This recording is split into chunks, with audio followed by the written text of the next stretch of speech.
Nagising ako na parang isang walang kwentang bibig sa isang bangungot noong panahon ng bato. Ang temperatura ay negatibo 5 degrees Celsius. Ang hangin ay tumatago sa aking balat na parang tulis-tulis na kutsilyong bato, at ang tanging pinagmumulan ng init sa loob ng 30 milya ay namatay na lamang. Nakatayo ako sa isang clearing kasama ang tribong Faint Shadows. 30 sila. O 31 kung bibilangin mo ako, yung lalaking nakabasang-basang hoodie at maong. Para silang mga bangkay na naglalakad, nakausli ang mga tadyang, maputi ang balat dahil sa frostbite at hungkag ang mga mata. 10 bata ang nakasiksik sa gitna, ang kanilang mga ubo ay parang nababasag na tuyong patpat. Ang apoy sa gitna ay isang itim at patay na mata. Ang huling nagliliyab na troso ay naging abo 10 minuto ang nakalipas. Aalis na tayo, sabi ni Grom, ang pinuno. Mahina ang kanyang boses. Hawak niya ang isang sibat na may mapurol at basag na bato. Wala na ang apoy. Tumalikod na ang dakilang espiritu. Lilipat tayo patimog bago pa man tumama ang dakilang nyebe. Hindi makakaligtas ang mga bata, Grom, bulong ng isang matandang babae. Namumula na ang kanyang mga kamay. Kung gayon, mananatili sila, singhal ni Grom. Tumingin siya sa akin. Ang kanyang mga titig ay parang mapang-asar. Para sa kanya, hindi ako panauhin. Isa akong pananagutan. Hindi ako marunong mangaso. Hindi ako marunong manahi ng balat ng mammoth. Sa mundong ito, kung hindi ka maglalaan, para kang pain ng lobo.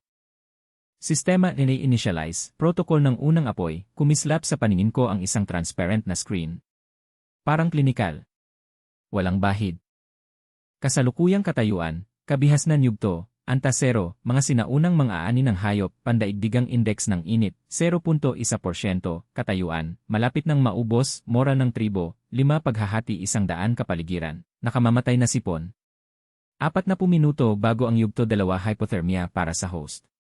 Layunin, itaas ang heat index sa 0% para ma-unlock ang mga sanggay ng basic kitchen at sanitation. Kinapa ko ang bulsa ko. Namamanhid ang mga daliri ko, halos hindi ko maramdaman ang plastik na balot. Hindi espada o spell ang tanging sandata ko. Isa itong karaniwang lighter. Transparent na asul. Sinuri ko ang antas ng gasolina. Pagsusuri ng mapagkukunan, panggatong, butan, 100% flint sparker, 100% tinatayang patuloy na oras ng pagkasunog, 55 minuto. 55 minuto ng apoy. Iyon lang ang meron ako para muling simulan ang kabihasnan ng tao. Kung sasayangin ko ito, isa na lamang akong bangkay na maliwanag. Nagsimulang tumalikod si Grom. Pinupulupot na ng tribo ang kanilang mga kawawang balahibo. Iniiwan na nila ang mga bata. Iniiwan na nila ako. Tumigil ka, sabi ko. Nanginginig ang boses ko, pero malakas. Huminto si Grom. Lumingon siya, ang sibat niya ay nakatutok sa lalamunan ko. Nagsasalita ang walang kwentang bibig. Gusto mo bang mamatay dito? Kaya ko naman bilisan. Maaari ko itong ibalik, sabi ko, sabay turo sa patay na apoy. Ang araw. Hawak ko ito. Natahimik ang tribo. Tumawa ang ilan sa mga mangangaso, isang tuyot at matinis na tunog ng pag-atake. Humakbang palapit si Grom, ang dulo ng sibat na bato ay ilang pulgada na lang ang layo mula sa aking dibdib. Nasa langit ang araw, bata. Ang apoy ay isang regalo mula sa dakilang espiritu. Nagmumula ito sa kidlat at nagliliyab na mga bundok. Wala kang kwenta. Manood ka, sabi ko. Lumuhod ako sa tabi ng apoy. Wala akong panggatong. Wala akong tuyong damo. Kailangan kong maging tumpak.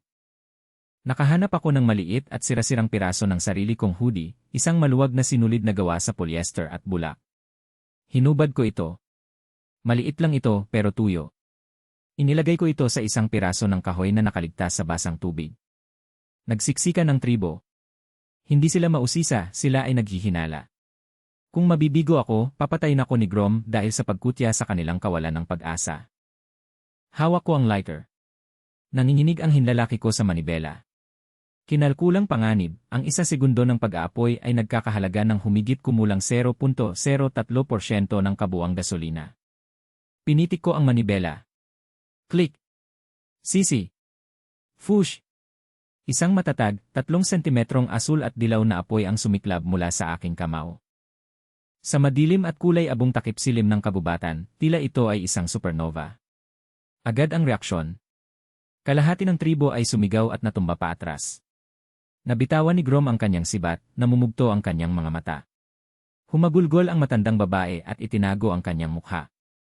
Hindi sila nakakakita ng kagamitan. Nakakakita sila ng himala. Ina-post Venn Heat Index, 0.1%, 0.5%, katayuan, pansamantalang ipinagkaloob ang titulong Sun Talker. Moral, 5-15. Ang araw li. Bulong ni Grom, nanginginig ang boses. Iniabot niya ang isang kamay, pagkatapos ay binawi ito habang dinadama ang init. Ikaw hawak mo ang araw sa iyong palad. Hawak ko ang apoy, sabi ko, ang boses ko ay bumaba ng isang oktaba para mas magmukhang makapangyarihan. Mabilis kong sinindihan ang sinulid, pagkatapos ay ang piraso ng kahoy. Nang kumapit na ang kahoy, binitawan ko ang buton ng gas. Panggatong na natitirang, 79.8% maliit lang ang apoy. Nakakaawa. Isang bugso lang ng hangin ay kayang patayin ito. Pero para sa mga taong ito na ang pagkakaiba ng buhay at kamatayan. Huwag kayong tumayo lang dyan, tahol ko, sabay turo sa mga ngaso. Kung mamatay ang apoy na ito, aalis din ang araw kasama ko. Kailangan ko ng tuyong kahoy. Hindi yung nabubulok na basura sa lupa. Balatan niyo ang balat ng nakatayong patay na kahoy. Ngayon na. Hindi nakikipagtalo si Grom. Hindi niya ako hinamon. Sumisigaw siya ng utos, at ang mga lalaking handa na sanang iwan akong halos mamatay ay nagmamadaling pumasok sa kakahuyan na parang mga ardilya na natataranta. Tumingin ako sa apoy. Kumikislap-kislap ito. Heat Index, 0.5%. Ito ang hook. Nalutas ko na ang agarang problema ng pagiging pinatay. Pero ngayon ay mayroon akong 30 taong nagugutom at nagyelo na nag-iisip na ako ay isang Diyos. Hindi nila alam kung paano panatilihing buhay ang apoy na ito. Hindi nila alam kung paano ito gamitin. Mayroon na akong 79.8% na gasolina. Isang pagkakamali, isang ulan, o isang pagtataksil mula sa shaman na kasalukuyang nakatitig sa akin nang may purong puot mula sa dilim at hindi mahalaga ang porsyentong iyon. Nag-flash lang ng bagong notification ang Protocol of the First Flame. Babala, natukoy ang pinakamalapit na banta na stalking sa Bertooth sa loob ng 400 metro. Antas ng atraksyon, mataas, pinagmumula ng init. Iniligtas kami ng apoy mula sa lamig, ngunit tumunog lang ito ng kampana para sa mga bagay na nangangaso sa dilim. Maligayang pagdating sa panahon ng bato, Hajin, bulong ko sa sarili ko, habang nakatitig sa maliit na apoy. Sikaping huwag kang makain. Akala nila ay nakakatulong sila, pero sinusubukan nila akong patayin. 10 minuto matapos kong sindihan ang unang kislap, bumalik ang mga ngaso. Wala silang dalang tuyong sanga. May dala silang mga kumpol ng basa, nagyelong lumot at nabubulok na mga troso na nabasa ng tubig sa lesyan.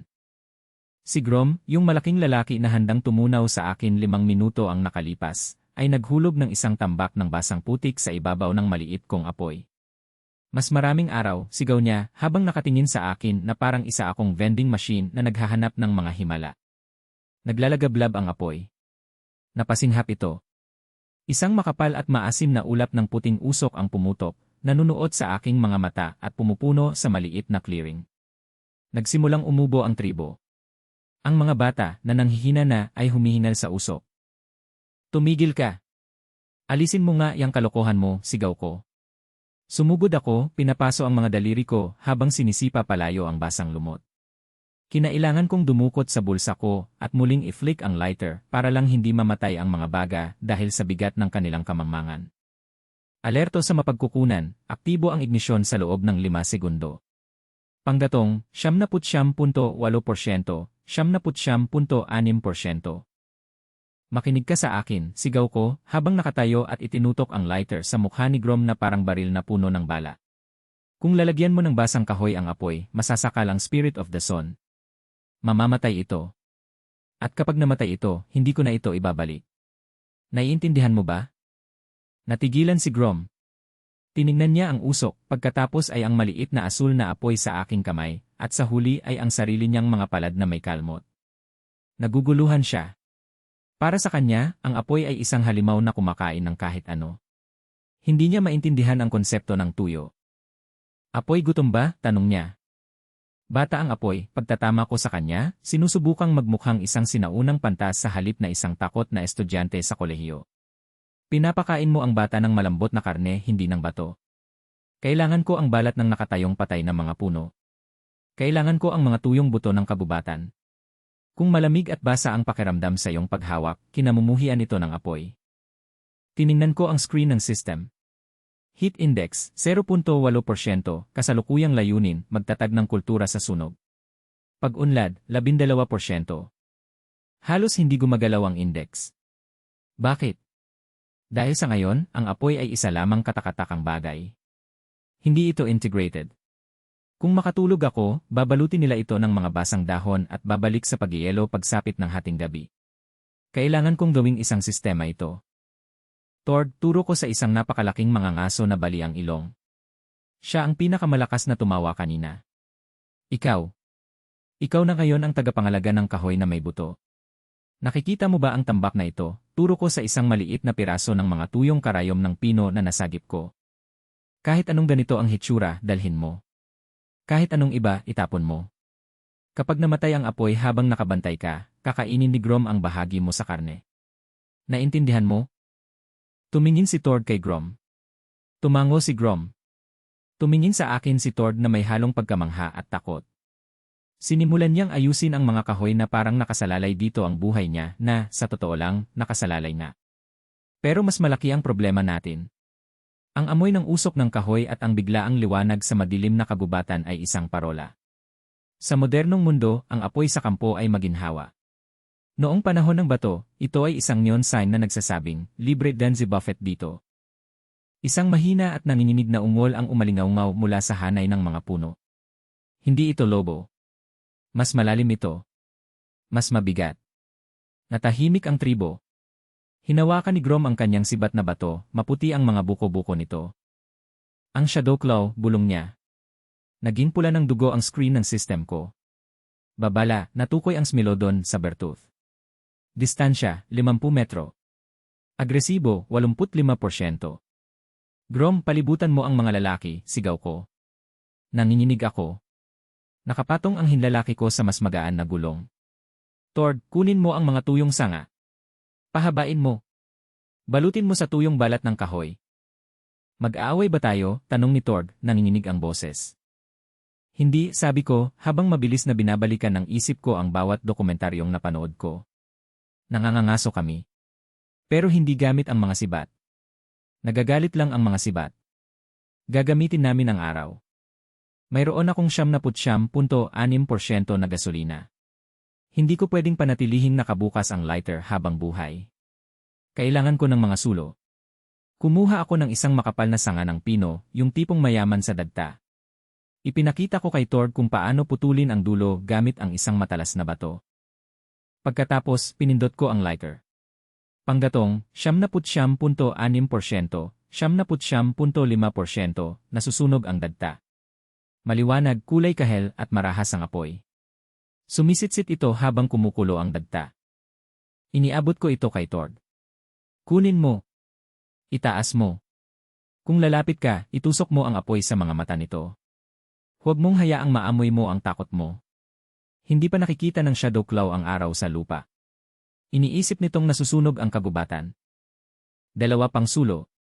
Iyan ay karagdagang 0.2% ng gasolina ko. Panggatong, 79.3%. Nauubos ang mga mapagkukunan ko, pero kung hindi ko gagawin ito, lahat tayo ay patay. Lumabas ang Sabertooth mula sa mga pako. Isa itong halimaw, 800 libra ng kalamnan at balahibo, na may 2 punyal na garing na nakasabit sa itaas na panga nito. Tumingin ito sa apoy, pagkatapos ay sa 3 sulo. Huminto ito. Nalilito ito. Sumisigaw ang likas nitong ugali ng takbo, ngunit ang sikmura naman nito ay sumisigaw ng kumain. Ngayon na, sigaw ko. Sumigaw. Mag-ingay. Ilapit ang araw dito. Ang mga mangangaso, sa paunguna ni Tord, ay nagpakawala ng isang sinaunang sigaw. Humakbang sila paharap, iwinagayway ang mga sulo na sumisitsit. Umatras ang Sabertooth. Sumisitsit ito, ipinapakita ang mga ngiping kasinlaki ng aking bisig, ngunit sobra ang init. Nakasisilaw ang liwanag. Sanay na ito sa dilim, sa mga anino. Ang kulay kahel na silaw na ito ay isang anomalya na hindi nito maproseso.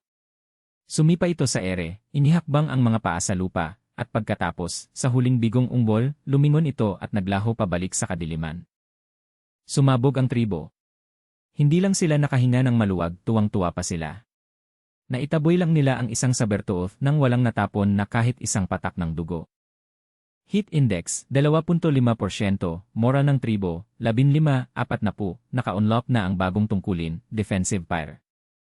Ikaw na patakbo mo ang halimaw, sabi ni Grom, nakatingin sa akin na parang inayos ko lang muli ang mga bituin. Hindi ito napatay ng apoy, sabi ko, habang sinusubukang huminga.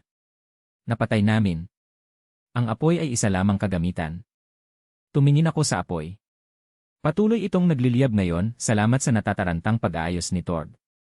Pero gutom pa rin kami. At hindi sapat ang hilaw at nagyelong karne. Grom, sabi ko, habang nakasandal sa isang puno para itago ang panginginig ng aking mga binti. Wala na ang Shadow Claw. Ngayon, dalhin mo sa akin ang usang pinatay mo ngayon. Panahon na para ipakita ko sa iyo kung ano ang ginagawa ng araw sa karne. Sumenya si Grom at dalawang mga ngaso ang humihila sa ibabaw ng isang bangkay. Isa itong nilalang na parang elk, kalahating nagyelo at hiniwa sa mga makalat na piraso gamit ang mga kutsilyong bato. Karaniwan ay pinupunit lang nila ang mga piraso at mumunguya hanggang sa sumakit ang kanilang mga panga. Hindi na yung gabi. Tord, kailangan ko ng berdeng kahoy. Mga sanga na hindi agad masusunog, utos ko. Habang nagluluto siya, gumamit ako ng matalas na batong pingkian para bawasan ang taba. Hindi ako chef, pero alam ko na ang taba sa apoy ay katumbas ng lasa at calories. Naglagay ako ng isang sinaunang tuhog, 2 patpat na hugisi at isang pahalang na baras. Pinanood ako ng tribo na parang nagsasagawa ng isang ritual. Maging ang mga bata ay tumigil na sa pag-iyak, ang kanilang mga mata ay nakadikit sa kumukurap-kurap na kulay kahel na ilaw. Sinibat ko ang isang malaking piraso ng hita at inilagay ito sa ibabaw ng mga baga. Paalala dahil sistema, sinimulan na ang thermal processing. Potensyal na pagtaas ng kahusayan, 30% calorie bioavailability. Halos agad na umugong ang sirit. Ang tunog ay parang isang putok ng baril sa tahimik na kagubatan. Pagkatapos ay dumating ang amoy. Sa isang mundong puno ng malamig, mamasa-masang lumot at hilaw na dugo, ang aroma ng inihaw na taba ay isang sandata ng malawakang pang-akit. Nakikita kong lumaki ang mga butas ng ilong ni Grom. Nakikita ko ang mga ngaso na nakayuko, ang kanilang mga bibig ay literal na nanunuyo. Ngunit pagkatapos, isang anino ang gumalaw. Si Garth, ang shaman, ay humakbang papasok sa liwanag. Nababalot siya ng mga bungo ng ibon at tuyong putik. Hindi pa siya nagsasalita hanggang ngayon, ngunit ramdam ko ang kanyang impluensya na parang buhangin na dumadaloy sa kanyang mga daliri. Sinusunog ng Suntarker ang karne, sigaw ni Garth, habang nakaturo ang isang butong daliri sa tuka. Iniinsulto niya ang espiritu ng kagubatan. Ginagawa niyang usok ang dugo. Isa itong sumpa. Magiging abo ang karne sa ating mga tiyan. Nag-alangan ang mga ngaso. Tiningnan nila ang karne pagkatapos ay si Garth. Ang takot ay isang malakas na ugali. Sumpa ba ito, Garth? Tanong ko, hindi inaalis ang tingin mula sa tuhugan. Kumuha ako ng maliit na kutsilyong bato at hiniwa ang isang kayumanggi at tumutulo na piraso ng panlabas na patong. Mainit ito. Maalat ito. Sakto sa panlasa.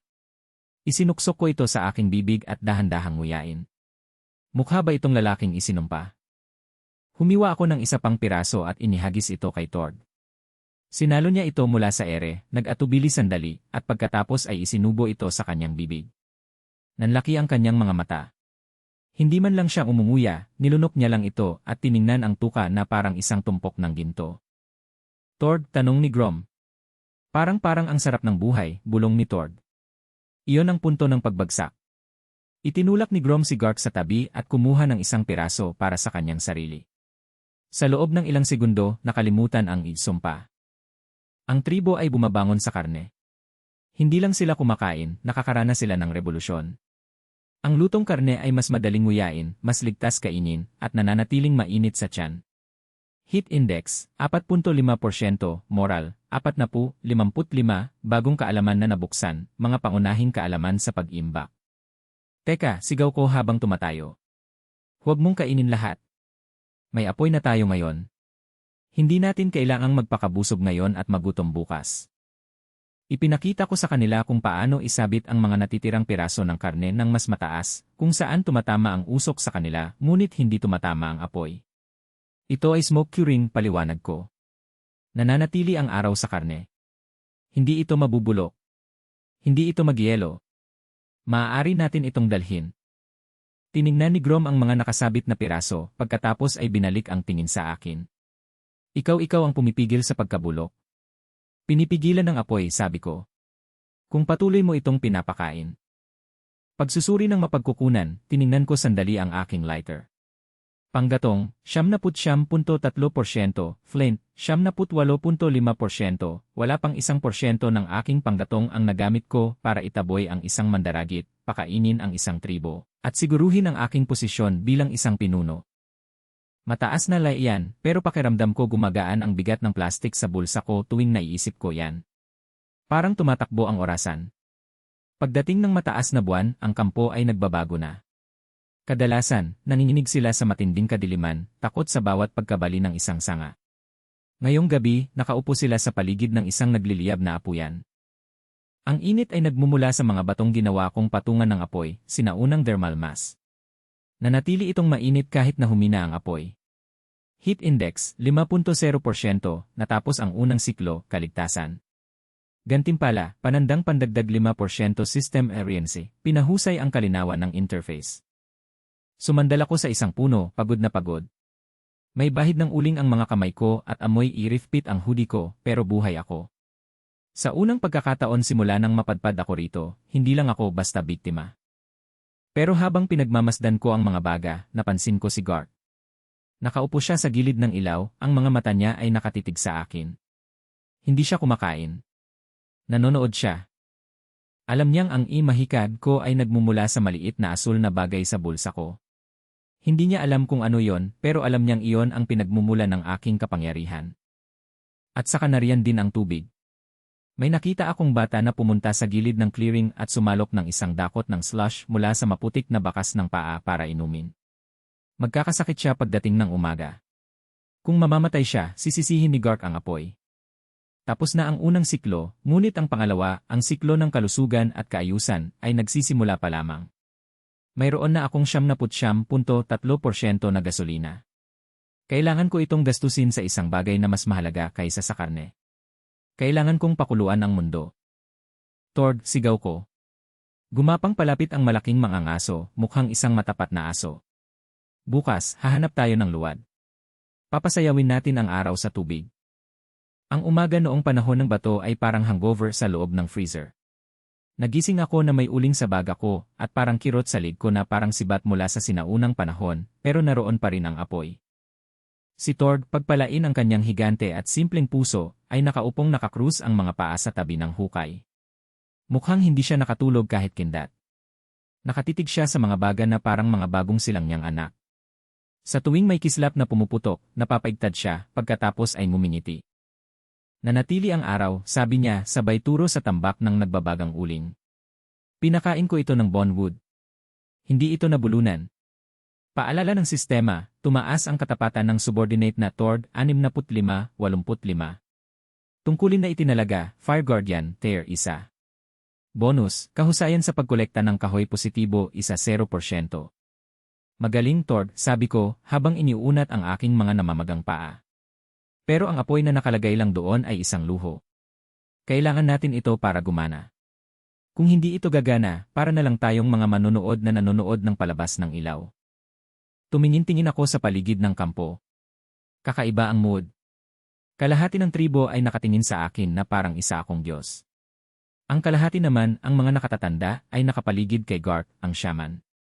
Bumubulong siya, nakaturo sa akin, pagkatapos ay sa langit. Ginagampanan niya ang barahanan tradisyon. Tapos narinig ko. Isang basa at gumagaralgal na ubo. Si Kala pala, ang batang babae mula sa unang gabi. Nakakulot siya sa sulok ng isang basang kubo, namumula ang mukha. Umiiyak ang nanay niya, pilit na pinapatulo ang isang dakot ng malabnaw at maputik na tubig mula sa kalapit na lusak papasok sa bibig niya. Huwag, sigaw ko, habang mabilis na nakatayo na halos matisod ako sa sarili kong bota. Tumalon pabalik ang ina, natapon ang tubig. Agad na humakbang paharap si Garth, ang kanyang tungkod ay kumakalabog sa mga bungo ng ibon. Itinatanggi ng Suntalker ang isang nauuhaw na bata. Nagdadala siya ng init, ngunit ninakaw niya ang malamig na awa ng dakilang espiritu ng tubig. Bulong ng tribo. Masama ito. Matalino si Garth. Inaatake niya ang moralidad ko, hindi ang kapangyarihan ko. Laso ng tubig na yan, Garth, sabi ko, habang naglalakad papalapit sa bata. Puno ito ng mga ngiping hindi nakikita. Kinakagat nito ang tiyan. Nagdadala ito ng lagnat. Mga ngiping hindi nakikita. Tumawa si Garth, may tuyot at pangungutya. Malinaw ang tubig. Tubig ang buhay. Ang usok mo ang nagdudulot ng ubo. Ang araw mo ang nagpapatuyo sa kanya. Hindi ko siya pinansin at lumuhod sa tabi ni Kala. Nag-aalab ang noo niya. Kung mamamatay siya, mananalo si Garth. Kung mamamatay siya, ang imahika ng apoy ay magiging isang sumpa. Heat Index, 5.2%, bagong layunin, milestone sa sanitasyon. I-unlock ang pinag-isang tubig. Kinakailangan, sisidlan na hindi tinatablan ng init. Temperatura, 100 degree ni. Wala akong kaldero. Mayroon akong lighter, ilang kutsilyong bato, at isang tribo ng mga taong nag-isip na ang kumukulong tubig ay pumapatay ng espiritu. Tord, sigaw ko. Pumunta ka sa pampang ng ilog. Hanapin mo ang mabigat at malagkit na putik. Yung bagay na hindi nabubuo kapag pinisil mo. Ngayon na. Habang tumatakbo palayo si Tord, naramdaman kong may nagmamasid sa akin. Isa itong babae, mga 18, na may matatalim na mata at mukhang hindi nababalutan ng putik. Pinagmamasdan niya kung paano ko ginagamit ang lighter, kung paano ko inaayos ang kahoy, kung paano ko inilalagay ang mga bato. Hindi siya sumasamba. Nagsusuri siya. Hanapin mo ang lupa na naglalaman ng tubig, sabi niya. Mahina ngunit matatag ang kanyang boses. Luwad, sabi ko. Kailangan kong gumawa ng bahay para sa apoy. Alam ko kung nasaan ang pulang putik, sabi niya. Nakatingin si Tord sa kulay abong buhangin. Malakas siya, pero mabagal ang mga mata niya. Ipapakita ko sa kanya. Sino ka? Lia, sabi niya habang nakatalikod na para sundan si Tord. Ako ang nakapansin na ang araw sa kamay mo ay dumarating lamang kapag pinindot mo ang itim na bato gamit ang hinlalaki mo. Nanigas ako. Bumilis ang tibok ng puso ko. Siya ang unang nakakita sa mekanismo. Delikado siya o siya mismo ang kailangan ko. Bagong kandidato sa subordinate, Lia. Potential na tungkulin, Technologist Resource Manager. Paalala, may nakitang mataas na katalinuhan. Pagkalipas ng 20 minuto, bumalik sina Tord at Lia dala ang isang napakalaking tipak ng kulay abong pulang luwad. Basa ito at mabigat. Grom, tawag ko sa pinuno. Magsasagawa ako ng isang ritual. Ilalagay ko ang apoy sa lupa para iligtas ang bata. Kailangan kong bantayan ng lahat. Hindi ko lang basta gusto magpakulo ng tubig. Gusto kong magtanghal ng demonstrasyon. Ipinakita ko kay Lia kung paano hubugin ang luwad para maging isang makapal at magaspang na mangkok. Pinagagawa ko sa kanya. Kung gagawin ko, isang himala. Kung gagawin niya, isang kasanayan. Iyan ang estratehikong pagkakaiba. Gumawa kami ng 3 sasakyang dagat. Pangit ang mga ito, mabigat, at puno ng mga bula ng hangin, pero kailangan nilang ayusin. Ngayon, ang presyo. Pagsusuri ese mapagkukunan, panggatong, 79.3%. Aksyon, pinabilis na pagpapatuyo pagsunog ng luwad. Gastos, malakas na apoy sa loob ng 3 minuto. Tinatayang pagkalugi, 1.5% panggatong. Maaari akong maghintay na matuyo ang mga ito sa araw, ngunit walang oras si Kala. Kailangan kong sunugin ang luwad. Gumawa ako ng maliit at matindi na pugon ng mga bato. Inilagay ko ang mga basang mangkok sa loob. Pagkatapos, dumukot ako sa aking bulsa. Nakatayo si Garth roon, ang kanyang mga mata ay nakatitig sa aking kamay. Hindi ko siya mabitawan ng malinaw sa lighter. Gumagamit ako ng isang panlilinlang, itinatago ko ang lighter sa isang butas na buto para magmukhang ang buto mismo ay bumubuga ng apoy. Click! Hiss! Pinanatili kong matatag ang apoy. Lumalakas ang init. Nagsisimulang sumirit ang luwad habang napipilitang lumabas ang halumigmig. Ang tribo ay nanonood ng may lubos at nakakatakot na katahimikan. Panggatong, 79.3%, 77.8%, Flint, 78.5%, 78.0%, sumisitsit ang gas, at pinagpapawisan ako. Isang malaking sugal ito. Kung mabasag ang mga mangkok, nasasayang ko na ang sapat na panggatong para magluto ng 3 kainan ng walang bayad. Basag. Nalaglag ang puso ko. Nahati ang isa sa mga mangkok sa gitna. Ngumisi si Garth. Pero nanatili ang dalawa. Mula sa maputlang kulay abo, naging sunog ang mga ito sa parang ladrilyong pula. Lia, kunin mo ang tubig sa ilog, utos ko. Pinuno niya ang mga pulang mangkok. Inilagay ko ang mga ito ng direkta sa gitna ng malaking apoy. Ngayon, maghintay tayo, sabi ko, habang tinitignan si Garth sa mata. Kung ang tubig ay buhay, bakit ito sumisigaw kapag nakakasalubong ang araw? Habang nagsisimulang uminit ang tubig, nagsisimulang lumitaw ang maliliit na bula. Pagkatapos, nagsisimula ang kumukulong tubig. Kumakalam ang tubig at pumapailan lang ang singaw sa makakapal na ulap. Para sa tribo, tila sinasapian ang tubig. Kita mo, sigaw ni Garth. Galit ang tubig. Sinusubukan nitong tumakas. Pinapatay mo ang Mercy. Hindi ko pinapatay ang Mercy, sabi ko. Pinapatay ko ang mga ngipin. Kinuha ko ang mangkok gamit ang 2 patpat bilang sipit. Hinayaan ko itong lumamig ng bahagya, pagkatapos ay dinala ko ito kay Kala. Mukhang takot na takot ang kanyang ina, ngunit si Grom ay nakatayo sa likuran ko, ang kamay ay nasa kanyang sibat. Gusto niyang makita kung gagana ito.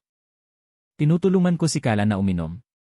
Mainit, malinis, at may kaunting sunog na kahoy, hindi perpekto pero baog.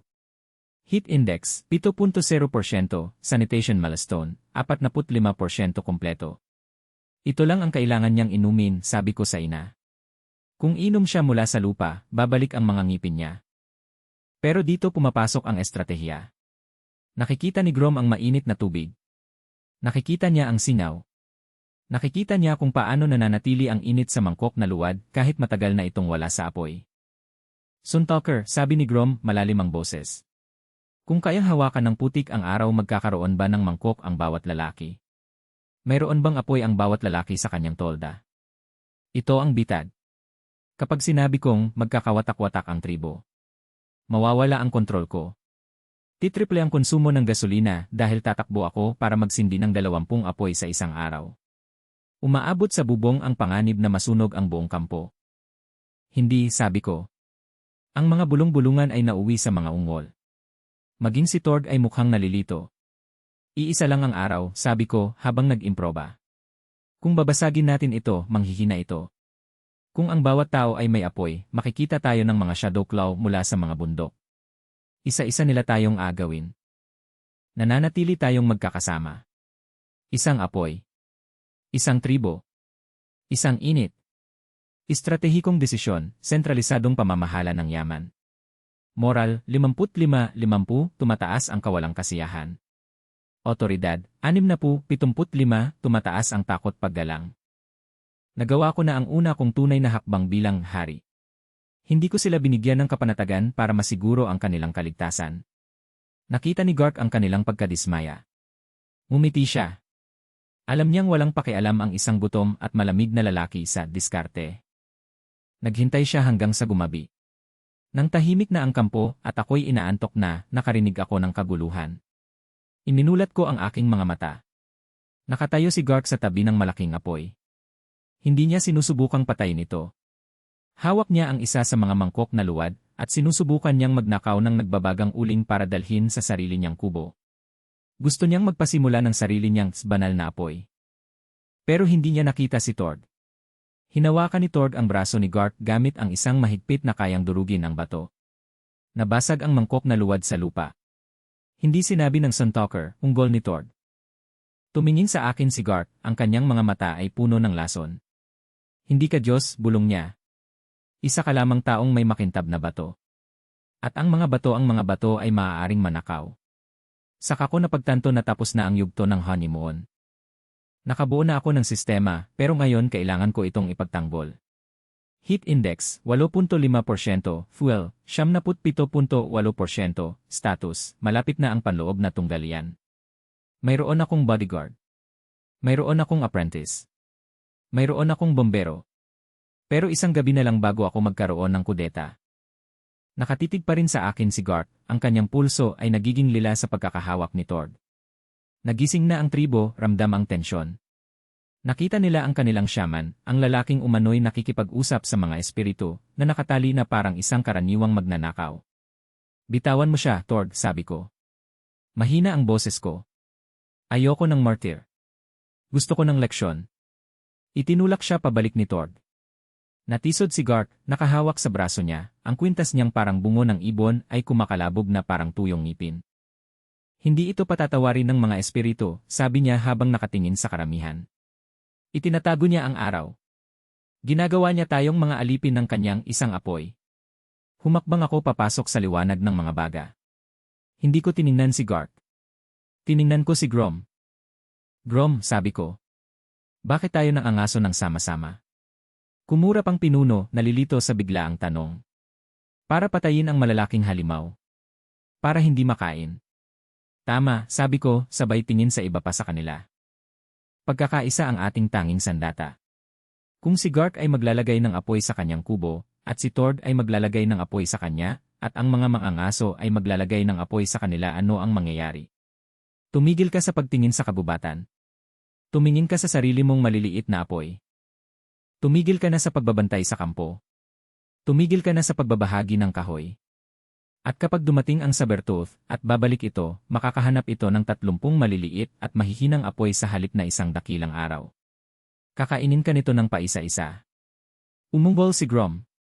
Naiintindihan niya. Ang lohika ng grupo ang tanging bagay na iginagalang niya. Paalala ng sistema na panatili ang otoridad. Katapatan, pangkalahatang tribo, 45-55. Estratehikong pananaw, tinatanggap ang lohika ng sentralisasyon. Ngunit ang mga salita ay hindi nakakabusog at hindi rin ito nakakapanalo sa mga digmaan. Kung gusto kong lumawak, kailangan kong ipakita sa kanila na ang apoy ay hindi lamang para sa sopas at init. Ito ay para sa pagpatay. Tord, Lia, tipunin niyo ang mga sibat, utos ko. Bawat sibat na may dulong bato sa tribo. Dalhin niyo sa apuyan. Ito ang susunod na hakbang, pagpapatigas ng apoy. Bihira ang mga dulong bato. Karamihan sa mga mangangaso ay gumagamit ng matutulis na kahoy na patpat.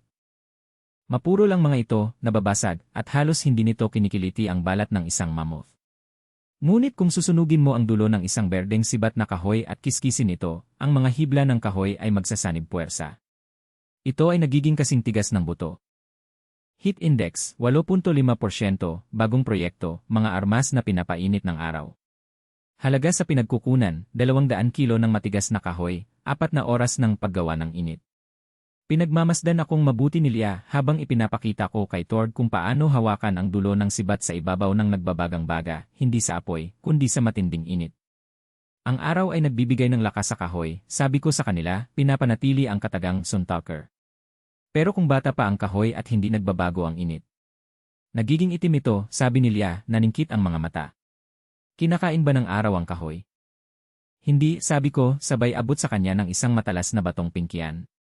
Natutunaw na yan. Ngayon, kayurin mo ang itim hanggang sa maging matalas. Pagkatapos ay gawin mo ulit. Ginugol namin ang buong umaga sa paggawa nito. Amoy sunog na sedro ang kampo. Nakakapagod at nakakapagod na trabaho. Bawat sibat ay tumatagal ng 20 minuto. Mayroon kaming 30 mangangaso. Iyan ay 10 oras ng kabuang paggawa. Pakikipagpalitan sa ekonomiya, pagkalugi, isa buong araw ng pagmamanman paghahanap ng pagkain. Nadagdag, positibo 25% lakas ng pagbutas para sa buong grupo ng digmaan. Pag-unlad ng sistema, heat index, 10.2%. Pagsapit ng tanghali, handa na ang mga sibat. Maitim na ang mga ito, makintab, at nakakatakot ang talas. Kumuha si Grom ng isa, binalans ito gamit ang kanyang kamay, at itinutok sa isang kalapit na puno. Ang dulo ay bumaon ng 3 pulgada sa matibay na kahoy nang hindi nababali. Tumingin si Grom sa sibat pagkatapos ay sa akin. Nagniningning ang kanyang mga mata. Ito hindi na ito patpat. Ito ay ngipin. Ang ngipin ng araw, paalala ko sa kanya. Bigla, tumunog ang ping ng sistema. Isang mapa ang bumuka sa aking isipan. Babala, may nakitang scouting group ng The Wolf Tribe. Layo, 1.5 kilometro. Direksyon, silangan. Antas ng banta, tumataas. Paparating na sila. Ang usok mula sa ating apoy ay makikita ng milya-milya. Ang amoy ng ating inihaw na karne ay isang palatandaan. Hindi na tayo basta isang tribo lamang, isa na tayong target. Mayroon tayong teknolohiya, pero wala tayong mga pader. Grom, sabi ko, may pagmamadali sa boses.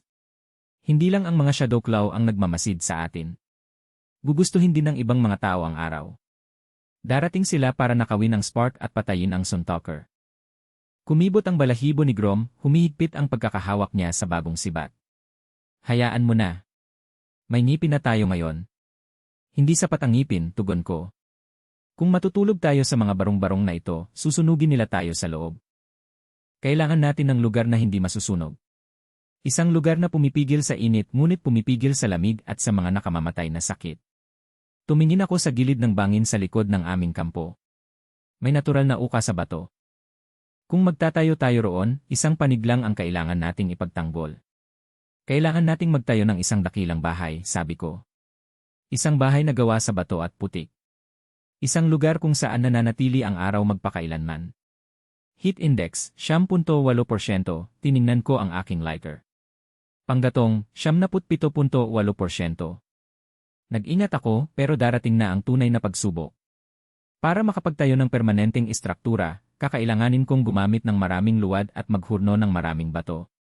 Magagastos ako nito. Lia, baling ko sa kanya. Hawak na niya ang isang mangkok na luwad, nakatingin sa bangin. Nakita mo kung paano naging bato ang putik sa apoy. Sabi niya. Tumigas ang pulang putik kapag sumisigaw ito. Kakailanganin pa natin ito. Marami pa. At kailangan kitang pamunuan ang mga babae para tipunin ito. Tord, kunin mo ang mga lalaki. Kailangan natin ng mga bato. Malalaki. Patag. Estratehikong milestone, paglipat mula sa kampo patungo sa paninirahan. Otoridad, 75-80. Katapatan, Lia, 70-85. Habang sumusunod sila sa aking mga utos, nakita ko si Garth. Nakatayo siya sa tabi ng kanyang kubo, pinapanood ang mga mangangaso na namamangha sa kanilang mga bagong sibat. Nawala sa kanya ang mga mandirigma. Nawala sa kanya ang mga kabataan. Wala na siyang natitira kundi ang mga lumang pamahiin. Pero nakikita ko kung paano niya tinitingnan ang kagubatan sa silangan. May alam siyang hindi ko alam. O baka may sarili siyang mensahe. Isa pa, Tord, hinila ko siya palayo. Mula ngayon, hindi na mamamatay ang apoy. Wala kahit isang segundo. Kapag nakita mong malapit si Garth dito na may dalang kahit ano maliban sa kahoy, patayin mo siya. Tumango si Tord ng isang beses. Walang pag-aalinlangan. Walang tanong. Heat index, 0, 0% na abot, branch unlock, basic kitchen & sanitation, bagong blueprint, stone kiln slamter, tire 0. Ginagantimpalaan ako ng sistema, ngunit papalapit na ang mundo. Nasa atin ang mga sibat. Nasa atin ang tubig. Ngayon, kailangan natin ang kuta. Tiningnan ko ang lighter sa aking kamay. 77.8%. Para itong granada na nakabunot ang aspili. Nagtatayo ako ng isang kabihasnan sa isang orasan na tumatakbo, at ang tribo ng mga lobo ay halos nasa pintuan na. Tara na, bulong ko. Bago lumubog ang araw. Nagbago na ang hangin. Hindi na lang basta malamig, agresibo na ito. Parang lumulunok ng isang dakot ng karayom ang bawat paghinga ko. Kumikislap ang system display ko bilang babala ng hamog na nagyelo sa sulok ng aking paningin, at nanginginig ang tribong faint shadows sa kabila ng malaking apoy. Hindi kami maaaring manatili sa mga taguan na ito. Isang ligaw na kislap ang maaaring maging sanhi ng pagsunog sa kanila, at isang malakas na pag-ulan ng nyebe ang maaaring dumurog sa kanila na parang mga balat ng itlog. Kung gusto kong makaligtas sa dakilang nyebe na paulit-ulit na pinagbubulungan ng mga matatanda, kailangan ko ng higit pa sa apoy. Kailangan ko ng isang kuta. Heat index, 0, 0%, bagong blueprint, UV Great Living House, Tier 1, mga kinakailangang materyales, 800 patag na bato, 400 kilo pulang luwad, 50 matigas na biga. Lakas paggawa, 30 matanda. Tinatayang oras, 5 araw. 5 araw. Noong panahon ng bato, ang pag-alis ng 30 tao mula sa pangangaso sa loob ng 5 araw ay isang sentensya ng kamatayan. Mayroon tayong karne ng siguro 48 oras. Kung magtatayo tayo, magugutom tayo. Kung hindi tayo magtatayo, magyelo tayo. Grom, sigaw ko. Hinahasa ng pinuno ang kanyang sibat na pinatigas ng apoy, nakatingin sa silangang kakahuyan kung saan namataan ang mga tagamanman ng tribo ng lobo. Hindi tayo lilipat patimog. Dito tayo mananatili. Pero magtatayo tayo ng pader na hindi kayang hawakan ng hangin at hindi kayang sunugin ng wolf tribe. Tiningnan ni Grom ang mababaw na butas ng kuweba sa gilid ng bangin. Malamig ang bato, Suntalker. Hawak nito ang espiritu ng yelo. Hindi kong ilalagay natin ang araw sa loob ng bato, sabi ko. Kumuha ako ng patpat at gumuhit ng parihabas sa nagyelong lupa. Ipinakita ko sa kanya ang konsepto ng ondol, isang nakataas na sahig na bato na may mga guwang na kanal sa ilalim. Naglalagay kami ng apoy sa isang dulo, ang usok at init ay dumadaan sa ilalim ng sahig upang painitin ang mga bato, at pagkatapos ay lumalabas sa pamamagitan ng tsimenya sa kabilang panig. Isang sahig na nananatiling mainit, tanong ni Lia habang humahakbang palapit. May dala siyang basket ng mga pinatuyong berry. Nalalaki ang mga mata niya habang sinusundan ang mga linya ng aking iginuhit. Tulad ng pag-upo sa kandungan ng araw. Tama, sabi ko. Pero kailangan natin ng mga bato. Mga patag mula sa ilog. At kailangan natin ng putik. Libu-libong basket ng putik. Tiningnan ni Grom ang mga mangangaso. Pagod na sila. Payat at matibay ang kanilang mga kalamnan dahil sa kakulangan ng taba. Kung maghuhukay tayo ng putik, hindi tayo papatay ng karne. Kung hindi tayo papatay ng karne, mamamatay tayo bago pa man maging mataas ang pader. Estratehikong kalakalan, ang sugal sa pagkagutom. Opsyon E, ganap na konstruksyon, 5 araw. Resulta, mataas na kalidad na kuta, 40% na posibilidad ng pagkagutom. Opsyon E, bahagyang konstruksyon panandang pandagdag pangangaso. Resulta, mahinang istruktura, 0% na posibilidad ng pagkagutom, 60% na posibilidad ng pag-ielo. Pareho naming ginagawa, sabi ko, matatag ang boses. Pero nagagawa namin ito sa tulong ng araw. Tord, kumuha ka ng 5 lalaki.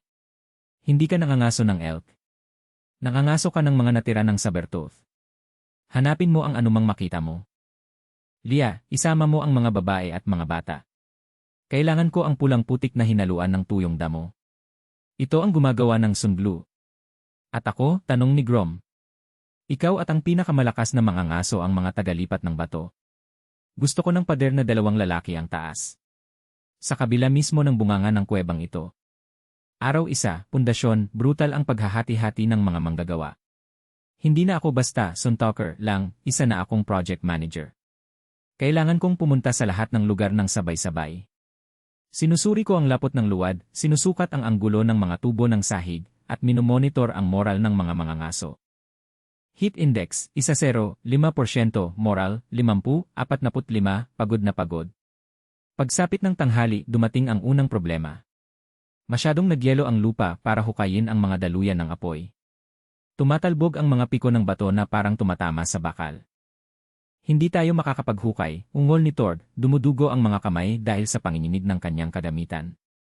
Galit ang espiritu ng lupa. Naging buto ito. Tiningnan ko ang aking lighter. Pagsusuri ng resource, panggatong, 77.8%. Aksyon, pagkatunaw ng lupa, direktang apoy. Gastos, 0.5% bawat metro kwadrado. Kung gagamitin ko ang lighter para tunawin ang lupa, masusunog ko ang kinabukasan ko. Pero kung hindi tayo maghuhukay ngayon, mawawalan tayo ng momentum. Umatras ka, sabi ko. Itinago ko ang lighter sa aking palad at sinindihan ng gas, mabagal at malawak na arko ang apoy sa ibabaw ng linya ng trench. Ang init ay napakatindi. Sumisitsit ang hamog na nagyelo. Ang nagyelong putik ay nagiging malambot at magagamit na putik sa loob lamang ng ilang segundo. Panggatong, 77.8%, 76.8%, baki, 78.0%, 77.5%, tinutunaw ng Suntalker ang daigdig, sigaw ng mga bata. Nagpatuloy ang gawain ng may matinding sigla. Iniisip nila na nakagawa ako ng himala, kaya doble ang kanilang pagsisikap para ipakita na karapat-dapat sila rito. Paglubog ng araw, inilatag na ang mga batong pundasyon. Araw 2, Denny Pader, dito nagiging komplikado ang estratehiya. Naubusan na tayo ng karne. Ang mga mangangaso ay nakatingin sa kakahuyan ng may gutom na mga mata. Hindi mapakali si Grom. Kailangan natin ng pagkain, Hajin, ungol niya. Hindi mapapakain ng Sun House ang mga tiyan natin. Lia, baling ko sa kanya. Ang luwad. Gaano na karami ang natira sa atin? 300 ladrilyo ang natutuyo dahil sa malaking apoy, sabi niya. Natatakpan siya ng putik, ngunit maliwanag ang kanyang mga mata. Nahuhumaling siya sa kung paano binabago ng apoy ang mundo. Pero mabagal ang mga ito. Hindi pa sila nagiging pula. Kailangan kong bilisan ang proseso. Kung mas mabilis kong mapapaso ang mga ladrilyo, matatapos natin ang pader sa loob ng 3 araw sa halip na 5. Gumawa ka ng pugon, sabi ko sa kanya. Isang bilog ng mga bato, matangkad at makitid. Kukunin natin ang init sa loob. Mas lalakas nito ang araw ng 10 beses. Bagong teknolohiyang na-unlock, primitive kiln, kahusayan positibo 20%, heat index 11.2%, pero habang nagtatayo kami, nanonood ang mga anino. Nakikita ko si Garth na nakaupo sa isang bato, nakatitig sa silangang Tagaytay. Tahimik siya, masyadong tahimik. Hindi niya sinubukang pigilan ang konstruksyon. Hinihintay niya tayong manghina. Hinihintay niya ang gutom na sumira sa katapatan ng tribo sa akin. Bigla, isang scout ang tumakbo sa clearing. Si Loach pala yon, isang payat na batang inilagay ko sa perimeter. Mga lobo, sigaw niya. Maraming lobo. May dala silang mga fire stick. Tumigil ang tibok ng puso ko. Mga patpat ng apoy. Tulad ng sa akin. Hindi, bulong ni Loach. Dala-dala nila ang ninakaw na araw sa mga sanga. Marami sila. Nasa Great River sila. Tiningnan ko ang mapa ng system. Alerto El Banta, Wolf Tribe War Party. 50 panandang pandagdag warriors. Distansya, 1 kilometro. Ike, 2 oras. Hindi sila pupunta para makipag-usap. Darating sila para sakupin ang Sun House bago pa man ito matapos. At nalaman na nila kung paano magdala ng apoy. Natuto na sila mula sa amin. Grom. Tord. Mga sibat, sigaw ko. Pero hindi pa tapos ang pader, sigaw ni Lia, habang nakatingin sa kalahating taong istrukturang bato. 3 talampakan lang ang taas nito. Hindi nito mapipigilan ang isang determinadong pagsalakay. Hindi pa natin kailangan ng pader, sabi ko, habang lumilipad ang isip ko. Kailangan natin ng bitad. Si Lia, ang pulang putik. Basa pa ba ito? Marami tayong mga basket. At ang uling mula sa pugon? May mga tambak tayo nito. Mabuti. Sasalubungin natin sila nang hindi nila malilimutan. Taktikal na desisyon, depensibong alkemya. Napansin ko na ang alikabok ng uling, kapag hinaluan ng malagkit na dagta mula sa mga puno ng pino at kaunting tuyong taba, ay lumilikha ng parang isang sinaunang napalm. Hindi ito sumasabog, ngunit mabagal itong sumusunog, mainit at imposibleng mabura. Mayroon akong 76.8% na gasolina. Hindi ko kayang labanan ang 50 lalaki gamit ang isang lighter. Ngunit maaari kong gawing lawa ng apoy ang pasukan ng aming kampo. Tord, kunin mo ang mga balde ng resina. Ikalat mo ang mga ito sa makitid na daanan sa pagitan ng mga bato. Takpan mo ng mga tuyong dahon, utos ko. Grom, ang mga tauhan mo ay manatili sa likod ng kalahating pader. Huwag mong ihagis ang mga sibat mo hanggat hindi ako nagbibigay ng salita. Gusto natin silang malapitan. Gusto natin silang ilagay sa grease. Ang tribo ay kumikilos ng may kasanayang kahusayan ng isang unit. Ang takot sa tribong lobo ay napapalitan ng kumpiyansa sa isang plano.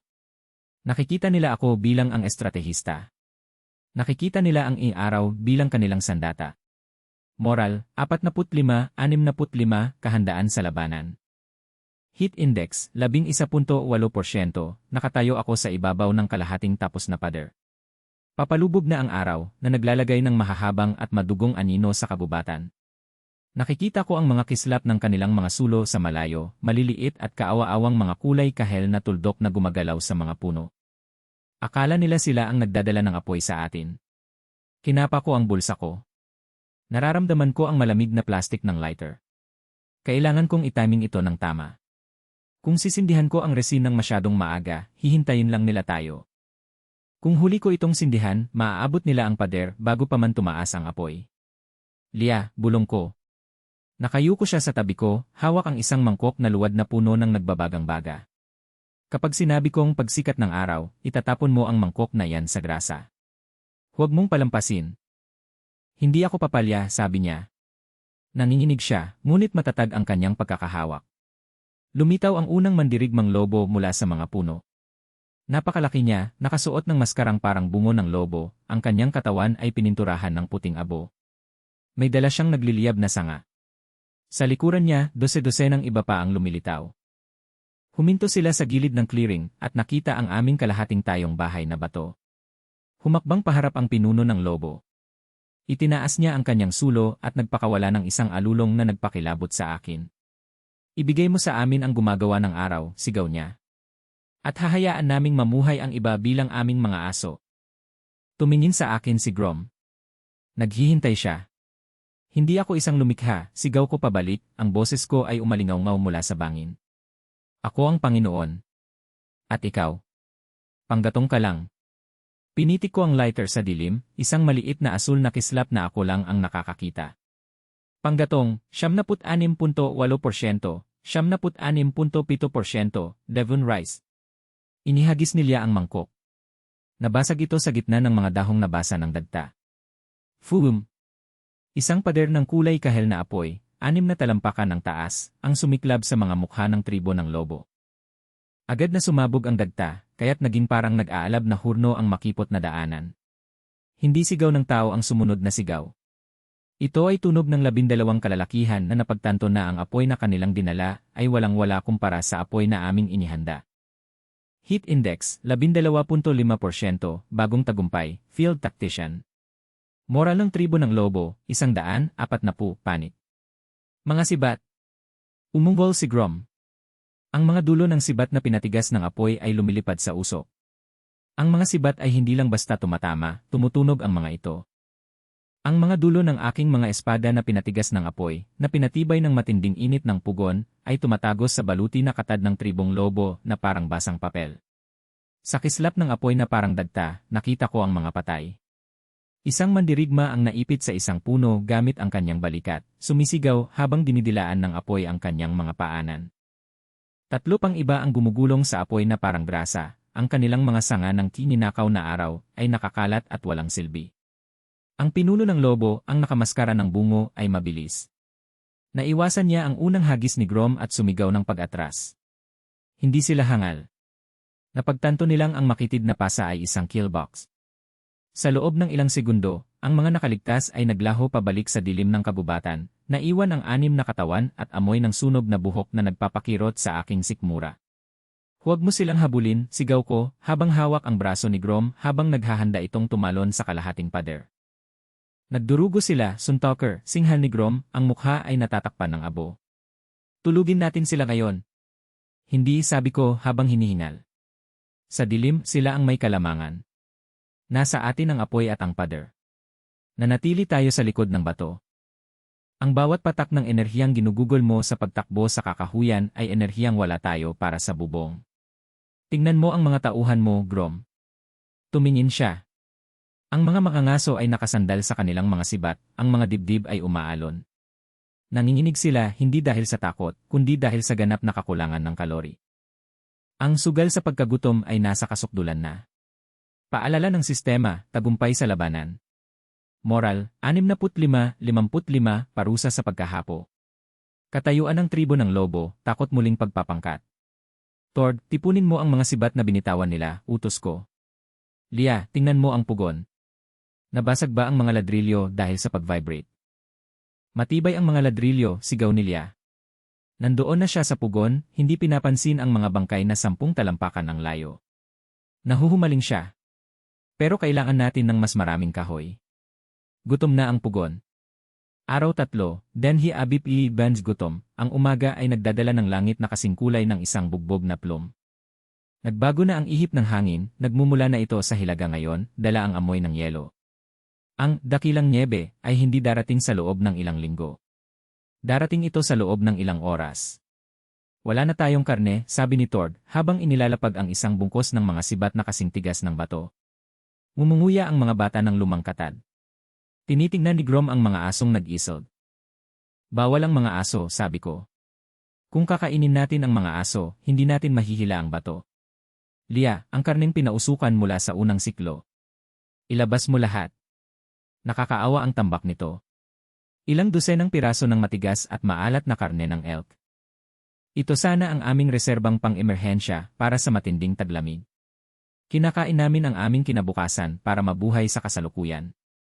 Paglalaan ng mapagkukunan, naubos na ang mga rasyon pang-emerhensya. Moral, 55-50. Ito na ang huli, sabi ko sa tribo habang nagkukumpulan sila sa paligid ng apuyan. Paglubog ng araw, dapat ay nakalagay na ang bubong. Kung wala tayong bubong, kapag nabasag ang langit, ang bahay-araw ay magiging libingang bato. Ang bubong ang pinakamahirap na bahagi. Wala tayong mga pako. Wala tayong mga lagari. Mayroon kaming mga biga na gawa sa matigas na kahoy, makakapal na puno ng pino, na kailangang lagyan ng bingaw sa gilid ng bangin at takpan ng mga patong ng patag na bato, luwad at damuhan. Masyadong mabigat ang mga biga, ungol ni Grom. Siya at ang 4 na lalaki ay sinusubukang magbuhat ng isang troso na 20 talampakan ang taas. Nakukuha nila ito sa kalagitnaan ng pader na bato bago manlambot ang kanilang mga tuhod. Masyado silang mahina. Krisis sa estratehiya, pagkabigo sa estruktura. Tiningnan ko ang troso. Pagkatapos ay tiningnan ko ang apoy. Pagkatapos ay tiningnan ko ang aking lighter. Hindi tayo umaangat, sabi ko. Pumihit tayo. Ipinakita ko sa kanila kung paano gumamit ng isang pangunahing sistema ng pingga at pulley gamit ang mga baging at isang matibay na sanga na nakaukit sa bangin. Ngunit ang kahoy ay nagyelo at madulas. Patuloy na nababali ang mga baging. Pagsusuri live resource, panggatong, 76.7%. Action, resin bonding notch sharing. Gastos, 1.2% para sa precision heating.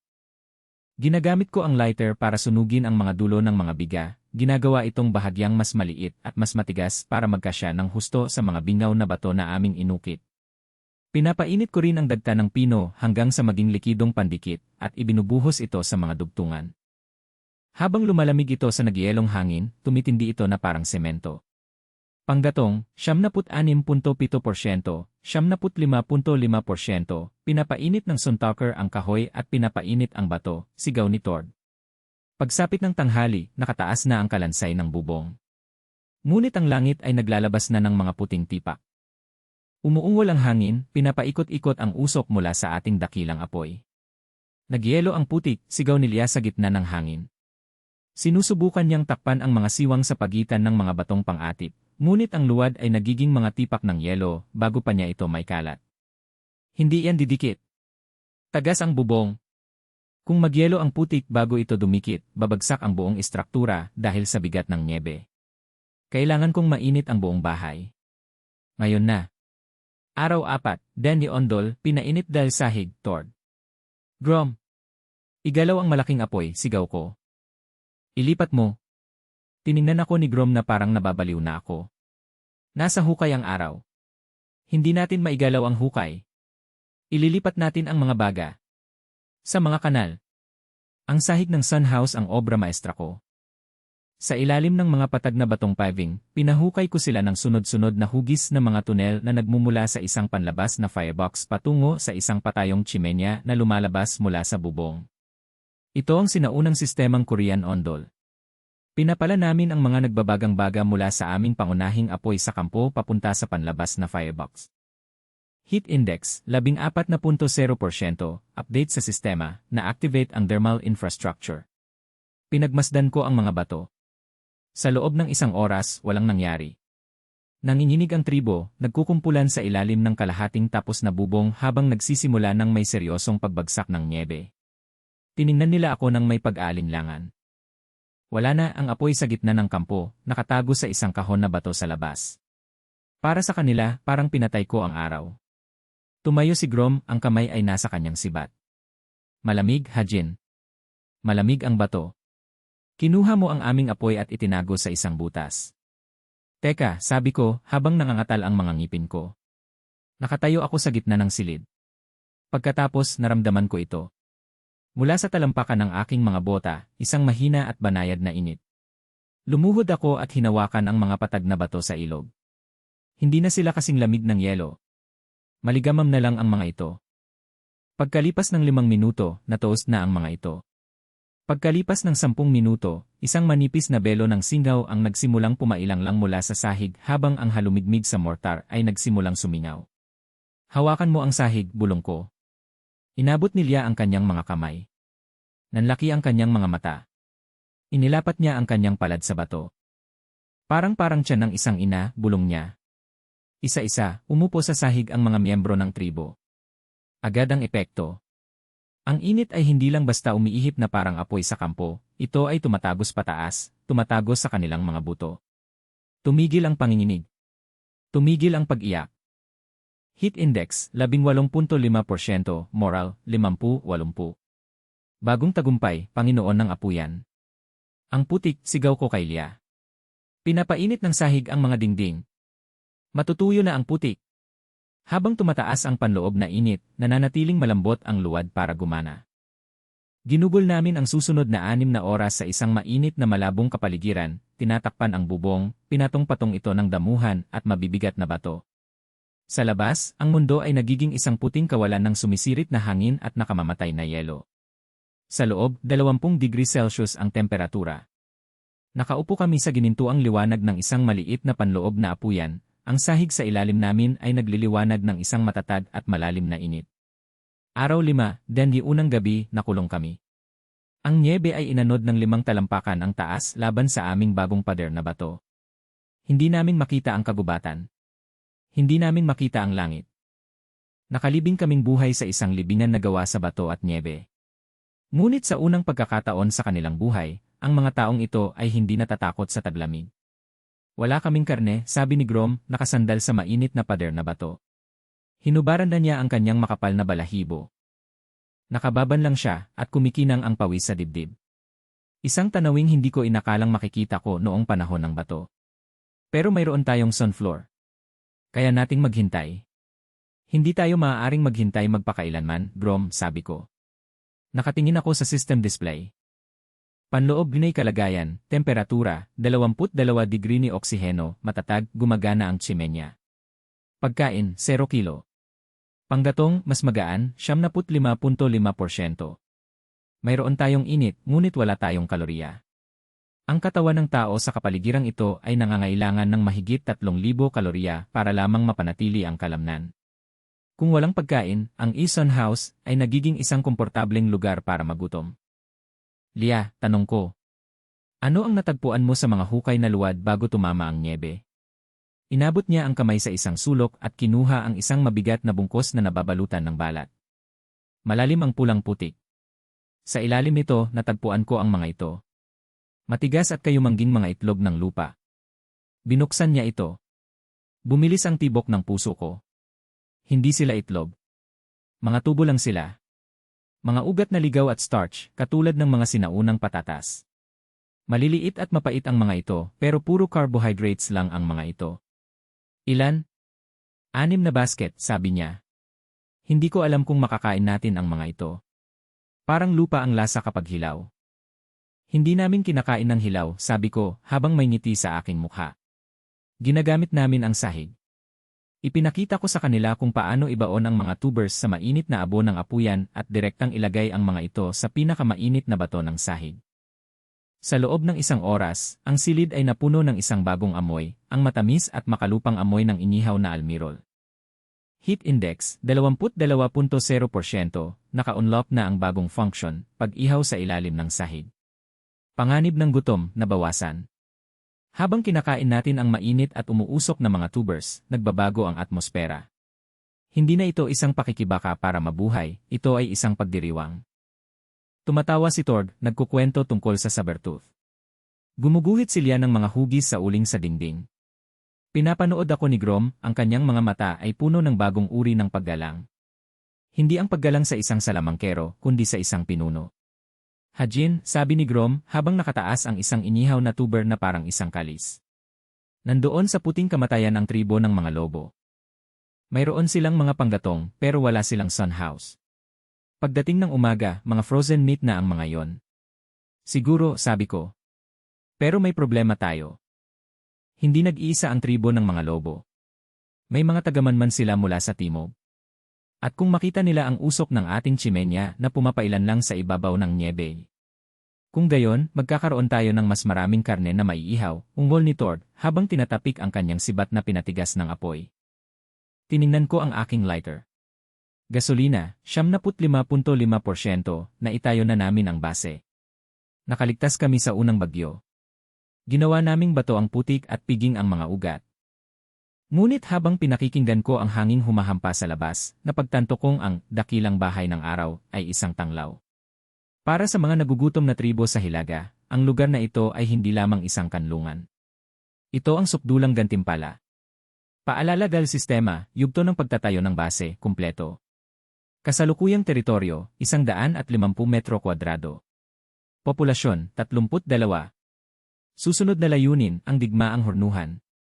Paghahanda para sa pagkubkob. Lia, sabi ko, habang nakatingin sa nagbabagang baga. Bukas, hindi lang tayo basta gagawa ng mga mangkok.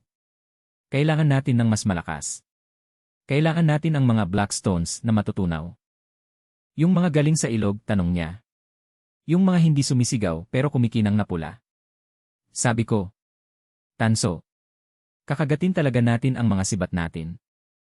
Sumandal ako sa mainit na dingding at ipinikit ang aking mga mata. Ginugol ko ang 4.5% ng buhay ng aking lighter para gawin ito. Sulit ba ito? Habang naririnig ko ang matatag at maindayog na paghinga ng isang tribo na hindi nanginginig sa unang pagkakataon sa loob ng 1,000 taon, alam ko na ang sagot. Pero hindi pa patay ang tribo ng mga lobo. At ang kanilang mga amo sa timog matagal na silang gumagamit ng apoy. Hindi sila mapapahanga ng mainit na sahig. Gugustuhin nila ang taong nagtayo nito. Nakatulog ako ng mahimbing, ang lighter ay nakahawak sa aking kamay na parang anting-anting. Hindi pinatay ng dakilang nyebe ang tribo ng mga lobo. Pinagutom lang sila nito. At ang mas malala pa, dinala nito ang kanilang mga Panginoon. 3 linggo na ang nakalipas mula nang makapasok kami sa Sun House. Sa wakas ay natutunaw na ang mga agos ng tubig, na ginagawang maputik at kulay abong sementeryo ang kagubatan. Nakaligtas kami sa inihaw na mga tubers at sa huling bahagi ng aming pinausukang elk, ngunit ang usok ng chimenya, ang maganda at matatag na haligi ng kulay abo, ay isang matinding apoy na hindi maaaring baliwalain. Nandito na sila, Suntalker, bulong ni Tord, habang nakayuko sa tabi ng makitid na butas sa aming pader na bato. Hindi sila nagtatago tulad ng mga lobo. Nakatayo sila sa liwanag. Tumingin ako sa butas. Nanlamig ang dugo ko. Sa clearing sa ibaba, may hindi bababa sa 200 lalaki. Hindi sila ang mga gusgusing mangangain ng basura ng tribo ng mga lobo. Ang mga lalaking ito ay nakasuot ng tininang pulang balahibo. May dala silang mabibigat na kalasag na gawa sa kahoy na pinatibay ng makapal na katad.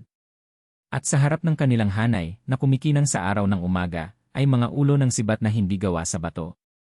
Paalala dahil sistema, nakita Benji bagong paksa. Pangalan, ang Southern Sun Union. Antas ng teknolohiya, panahon ng tanso, maaga. Antas ng banta, matinding. Tanso, bulong ko. Dahan-dahang umikot ang tiyan ko. May metal sila. Sa tabi ng kanilang pinuno, isang lalaking mas matangkad kay Grom, nakasuot ng kapa na gawa sa itim na balahibo ng pander, ay nakatayo ang isang pamilyar at nakayukong figura. Si Garkion. Hindi nanigas ang aming shaman sa kakahuyan. Tumakas siya patungo sa mga tanging taong makakapantay sa aking mahika. Sinabi niya sa kanila, Hajin, sabi ni Lia, nanginginig ang kamay sa kanyang mangkok na luwad. Sinabi niya sa kanila ang tungkol sa araw na nasa kamay mo. Gusto niyang tanggalin nila ito sa mga daliri mo. Heat Index, 22.0%, morale, 80.65, takot sa hindi alam. Ang pinuno ng timog, isang lalaking nagngangalang Urzik, ay humakbang paharap. Hindi siya umaalulong na parang lobo. Nagsasalita siya na may boses na parang mga batong panggiling. Mang-uusap ng araw. Ninanakaw mo ang apoy ng timog. Nagtayo ka ng bahay na bato para itago ang iyong pagnanakaw. Ibigay mo sa amin ang bato ng araw, at kalahati lamang ng iyong mga kababaihan ang aming kukunin bilang mga alipin. Magtapon ka ng basura, at susunugin natin ang batong ito hanggang sa maging bubog ito.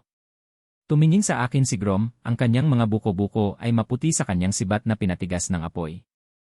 Si Urzik ang magkakatay ng ilog pula. Nakapagsunog na siya ng 12 tribo. Hindi mababasag ng mga sibat na bato ang mga kalasag na yan, Hajin. Kung gayon, hindi natin tatamaan ang mga kalasag, sabi ko, habang tumatakbo sa isip ko ang mga kinakailangang bagay. Natamaan namin ang mga lalaking nasa likuran nila. Estrategikong inventaryo, panggatong, pang-ilaw, 75.5%. Populasyon, 32, 12 mandirigma, 20 hindi mandirigma. Mga depensa, mga pader na bato, pinainit na sahig, ondol, isang makipot na pasukan. Mga sandata, mga sibat na pinatigas ng apoy, mga kalderong may apoy na gawa sa dagta. Mayroon akong kuta, ngunit ako'y kinukubkob. Kung hihintayin lang nila tayo, magugutom tayo sa loob ng 5 araw. Kung salakayin nila ang pader, papatayin natin ang 20 sa kanila, at pagkatapos ay dadagsain nila tayo ng napakarami. Kailangan ko ng great equalizer. Kailangan ko ang kiln. Lia. Tord. Sa likod ng kuweba, tahol ko. Sa likod ng sala, pinagawa ko sila ng mas malaking bersyon ng hurno na ginamit namin para sa mga ladrilyo. Isa itong hurno na may mataas na temperatura na pinapalabas sa pamamagitan ng pangalawang tsimenya. Yung mga black stones na natagpuan natin sa ilog, sabi ko kay Lia. Yung mga mukhang tuyong dugo. Dalhin nyo. Lahat. Sinimula Benji pag-upgrade ng teknolohiya, pagtunubo ng kruto. Layunin, paghulma ng mga proyektil ulo ng sibat na tanso. Kinakailangan, 1,085 degree oras, 6 na oras. Gastos, 5.0% mas magaan na panggatong, direktang pagsabog upang maabot ang melting point. Malaking epekto ito sa aking mga mapagkukunan. 5% ng aking buhay ang nasasayang para lang simulan ang pagkatunaw. Pero kung hindi ko ito gagawin, para na lang kaming mga tupa sa isang napakainit na kulungan. Grom, kailangan inyong hawakan ng mga mangangaso ang pader na iyan, sabi ko. Gamitin ang dagta. Gamitin ang usok. Huwag niyo silang hayaang umakyat. Kailangan ko ng 6 na oras. Maghihintay kami, sabi ni Grom. Tiningnan niya ang 200 lalaki sa labas, pagkatapos ay ang mainit at matibay na bato ng bahay na tinulungan niyang itayo. Gusto nila ng araw. Hayaan silang matikman ang init. Magsimula din ilabanan, oras 1, hindi naghihintay ang timog. Kumikilos sila sa isang pormasyon ng pagong mga kalasag na nakakandado sa itaas ng kanilang mga ulo. Naranasan na nila ang mga palaso na may apoy at mga batong ibinato dati. Nagmamartsa sila patungo sa ating pader, mabagal at maindayog. Dagok. Dagok. Dagok. Ngayon nene, sigaw ni Grom. Mula sa itaas ng pader, inihulog ni Tord at ng iba pa ang unang bugso ng mga palayok na resina. Ngunit matatalino ang mga mandirigmang timog. Ikiling nila ang kanilang mga kalasag, hinahayaang dumulas ang malagkit na grasa sa lupa bago pa man ito masindihan. Sumisigaw si Garp mula sa likuran, nakaturo sa aming tsimenya. Ang sunstone ay nasa puso ng bahay. Salain ang usok at mamamatay ang Panginoon.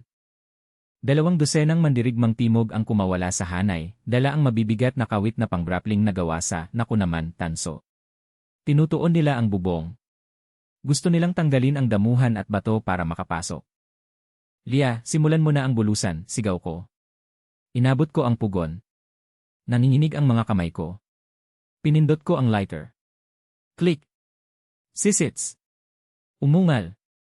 Hindi ko lang basta hawak ang apoy. Gumagamit ako ng butas na buto para itutok ang butan, na ginagawang maliit na blowtorch ang lighter. Tumatama ang asul na agos sa uling, at tumataas ang temperatura sa loob ng pugon na bato. Panggatong, 75.5%, 73.0%, mabilis na pag-agos, ang uling ay nagliliyab ng napakainit. Ang tansong mineral, ang mga itim na bato, ay nagsisimulang pagpawisan. Oras 3, Danhi bisig ng abop, nakakabingi ang tunog ng pagkayod ng bato sa bato. Sa itaas namin, ang mga mandirigmang timog ay pinuputol ang bubong na damuhan. Nahuhulog ang alikabok at dumi sa aming mainit na sahig. Si Grom ay nasa pader, itinutusok ang kanyang sibat sa mga hiwa. Nakapatay na siya ng 3, ngunit sa bawat lalaking mabubuwal, 2 pa ang papalit sa kanya. Nasa bubong sila, Hajin, sigaw ni Lia. Binobomba niya ang leather bellows gamit ang lahat ng gamit niya, basang-basa ng pawis ang mukha niya. Sige lang, bomba, sigaw ko. Sinuri ko ang tunawa ng metal, isang makapal na mangkok na luwad na ginawa ko para rito. Ang tanso ay naging kumikinang at malapot na likido. Maganda ito. Nakamamatay. Panggatong, 73.0%, 71.0%, Tord. Kunin mo ang mga pugad ng putakti. Ang mga pugad ng putakti ang sikreto kong sandata. Ang mga ito ay maliliit, hungkag na mga bolang luwad na puno ng matutulis na maliliit na bato sa ilog at, ngayon, mga tinunaw na patak ng tanso. Gumagamit ako ng isang peres ng sipit na gawa sa green wood para ibuhos ang likidong metal sa mga bola. Habang tumatama ang tanso sa malamig na mga bato sa loob, tumitigas ito at nagiging tulis-tulis at hindi pantay na mga shrapnel. Grom! Bumalik ka sa pinakaloob na pinto, sigaw ko. Hindi pa, sigaw pabalik ni Grom, punit ang kanyang balahibong kapa, at may sibat na tanso ang tumusok sa kanyang mga tadyang. Mas marami pa tayong mapapatay. Umatras! Utos iyan! Bumalik ang mga mandirigma sa pangunahing silid. Isang ugong ng tagumpay ang pinakawalan ng Southern Union, inaakalang napabayaan na ang pader. Nagkukumpulan sila sa ibabaw ng harang na bato, papasok sa makipot na pasukan ng Sun House. Si Urzik ang pinuno ay nasa unahan. Sinipa niya ang panloob na pinto na gawa sa kahoy. Humakbang siya papunta sa aming mainit na sahig, nakataas ang kanyang palakol na tanso. Akin ang araw, sigaw niya. Sandali siyang nagulat sa init ng sahig. Nag-atubili siya. Sa sandaling iyon, lumabas ako mula sa likod ng pugon. Hindi ako may hawak na sibat. May hawak akong tirador na gawa sa katad at isang kumikinang na bolang luwad. Gusto mo ba ang araw, Urzik? Sabi ko, nanginginig ang boses ko sa adrenaline. Heto. Kunin mo ng buo. Hindi ko ginagamit ang lambanog. Hindi ako si David. Binasag ko lang ang globo sa sahig na bato sa paanan niya. Lakas! Nabasag ang luwad. Ang tinunaw na piraso ng tanso, na nag-init pa rin, ay sumabog palabas na parang putok ng baril. Tinamaan nito ang mga binti ni Urzik. Tinamaan nito ang mga lalaking nasa likuran niya. Hindi lang basta pumuputol ang tanso, nakakasunog at nakakalason din ito. Ang mga sigaw na pumupuno sa silid ay kakaiba sa anumang narinig ng tribo. Natumba si Urzik, umuusok ang kanyang leather leggings. Natisod ang mga lalaking nasa likuran niya, nadula sa mismong sahig na sinubukan nilang nakawin. Ngayon sigaw ko. Benta. Gumawa ako ng pangalawang gastrap. Sa pamamagitan ng paghagis ng isang partikular na halo ng basang lumot at mayaman sa asupre na mga dilaw na bato, sa pugon at pagsasara ng pangunahing chimenya, ang usok ay napipilitang lumabas sa mga tubo ng sahig papunta sa silid. Sa loob ng ilang segundo, ang pasukan ng Sun House ay napuno ng makapal, dilaw at nakababahalang hamog. Ito ay isang sinaunang digmaang kemikal. Ang mga mandirigmang timog na sanay sa mga labanan sa bukas na larangan ay nataranta. Hindi sila makahinga. Hindi sila makakita. Nadudulas sila sa sahig na ngayon ay nagliliyab na dahil binuksan ko ng tuluyan ang kahon ng apoy. Mga sibat, sigaw ni Grom. Sa dilaw na hamog, ang ating mga tauhan, na saulo ang ayos ng silid, ay gumagalaw na parang mga multo. Hindi nila kailangang makakita. Itinutok lang nila ang kanilang mga sibat sa mga ulap. Katayusan ng labanan, bagong punto. Moral ng Southern Union, 40-15, terorismo. Katayuan ng Urzik, malubhang sugatan. Pero ang dilaw na usok ay pumapasok na rin sa ating mga baga. Ubo ako, nanunuyo ang mga mata ko. Liya ang labasan, kailangan natin silang itulak palabas. Napabuntong hininga ako. Bigla, isang mabigat na kamay ang humawak sa lalamunan ko. Si Gart pala. Sinundan ng shaman ang mga mandirigma papasok, natatakpan ng basang tela sa mukha. Ayaw niya ng tanso. Ayaw niya ng sahig. Gusto niya ng lighter. Ibinagsak niya ako sa pugon. Nasusunog ang likod ko sa init. Ibigay mo sa akin, bata, bulong niya. Ang sunstone. Ibigay mo sa akin, at ititigil ko ang hamog. Tumingin ako sa pugon. Tumingin ako kay Gart. Tumingin ako sa aking lighter. Panggatong, 70.5%, may isa pa akong huling trick. Gusto mo ba ng araw, Gart? Bulong ko, lumalabo ang paningin ko dahil sa asupre. Kung gayon, damhin mo ang paso. Hindi ko sinisindihan ang lighter. Hinawakan ko lang bukas ang balbula ng gas, sa harap mismo ng mukha niya, at pagkatapos nanlaki ang mga mata ni Gart. Hindi niya alam kung ano ang butan. Para sa kanya, ang tunog ng pagsitsit ay parang hininga ng isang naghihingalong Diyos. Naamoy niya ang malabulok na amoy ng gas, isang kemikal na baho na hindi dapat umiral sa mundong ito ng kahoy at dugo. Ito ba ang sunstone mo? Nakangising sabi ni Gart, habang hinihigpitan ang pagkapit ng mga daliri niya sa lalamunan ko. Parang ahas na nakulong. Hindi ako umimik. Hindi ko masabi. Humihinga ng oxygen ang baga ko, at ang usok na kulay asupre ay ginagawang malabo at magulo ang paningin ko. Pinindot ko ng husto ang balbula ng gas, hinayaan ang makapal na ulap ng butan na bumalot sa kamay ni Garth at sa kanyang mukha na may bahid ng putik. Pagkatapos, pinitik ko ang manibela. Click! Fuum! Hindi ito tuloy-tuloy na apoy. Isa itong bolang apoy. Ang butan na nakalagay sa hangin sa pagitan namin ay nagliyab sa isang marahas, asul kahel na kislap. Dahil ang hangin ay makapal sa alikabok ng asupre at oksiheno mula sa bulusan, ang ignisyon ay halos sumasabog. Sumigaw si Garth, isang malakas at manipis na tunog na pumuputol sa dagundong ng labanan. Ang kanyang balbas, tuyot at basang-basa ng brasa, ay agad na nagliyab. Binitawan niya ang aking lalamunan at natisod pabalik sa nagbabagang dingding ng pugon. Gasolina, 70.5%, 88.0%, high output burst, natumba ako sa sahig, hingal na hingal, nag-aalab ang baga ko habang hinihigop ko ang medyo mas malinaw na hangin malapit sa mga bato. Si Garth ay isang buhay na tanglaw, humahampas sa pugon bago siya mahulog patagilid sa hukay ng uling. Hindi siya bumabangon. Ang lalaking nagtangkang nakawin ang araw ay nilamon nito. Pinuno ng kaaway, sub, Garth the traitor, patayin ay. Moral, 65-75, pinatay ang pinuno. Hajin! Ang sahig, sigaw ni Lia. Tumingala ako. Nanginginig ang pugon. Dahil pinapatakbo ko ito sa pinakamataas na antas para matunaw ang tanso, at dahil bahagyang nababarahan ang chimenya para lumikha ng smoke screen, walang mapupuntahan ang init kundi pababa. Ang mga bato ng sahig na ondol ay kumikinang sa mapurol at mapupulang kulay malapit sa pugon. Ang mga mandirigmang timog na nasa loob pa rin ay literal na nagtatalon, ang kanilang mga botang katad ay umuusok habang tinutunaw ng init ang taba mula sa mga balat. Nababasag na sila, ungol ni Tord. Sa gitna ng dilaw na ulap nakikita ko ito. Si Urzik, ang magkakatay, ay gumagapang patungo sa labasan. Ang kanyang mga binti ay gulo ng laman na sinunog ng tanso at mga paltos. Ang kanyang walang talo na sibat na may tansong dulo ay nakalimutan ng nakahandusay sa sahig. Labas, sigaw ni Urzik, basag ang boses. Buhay yan, iba to. Kinakain tayo nito. Ang Southern Union, 200 sa mga pinakakinatatakutang mandirigma sa lambak, ay nasa ganap na walang muwang na pagkataranta.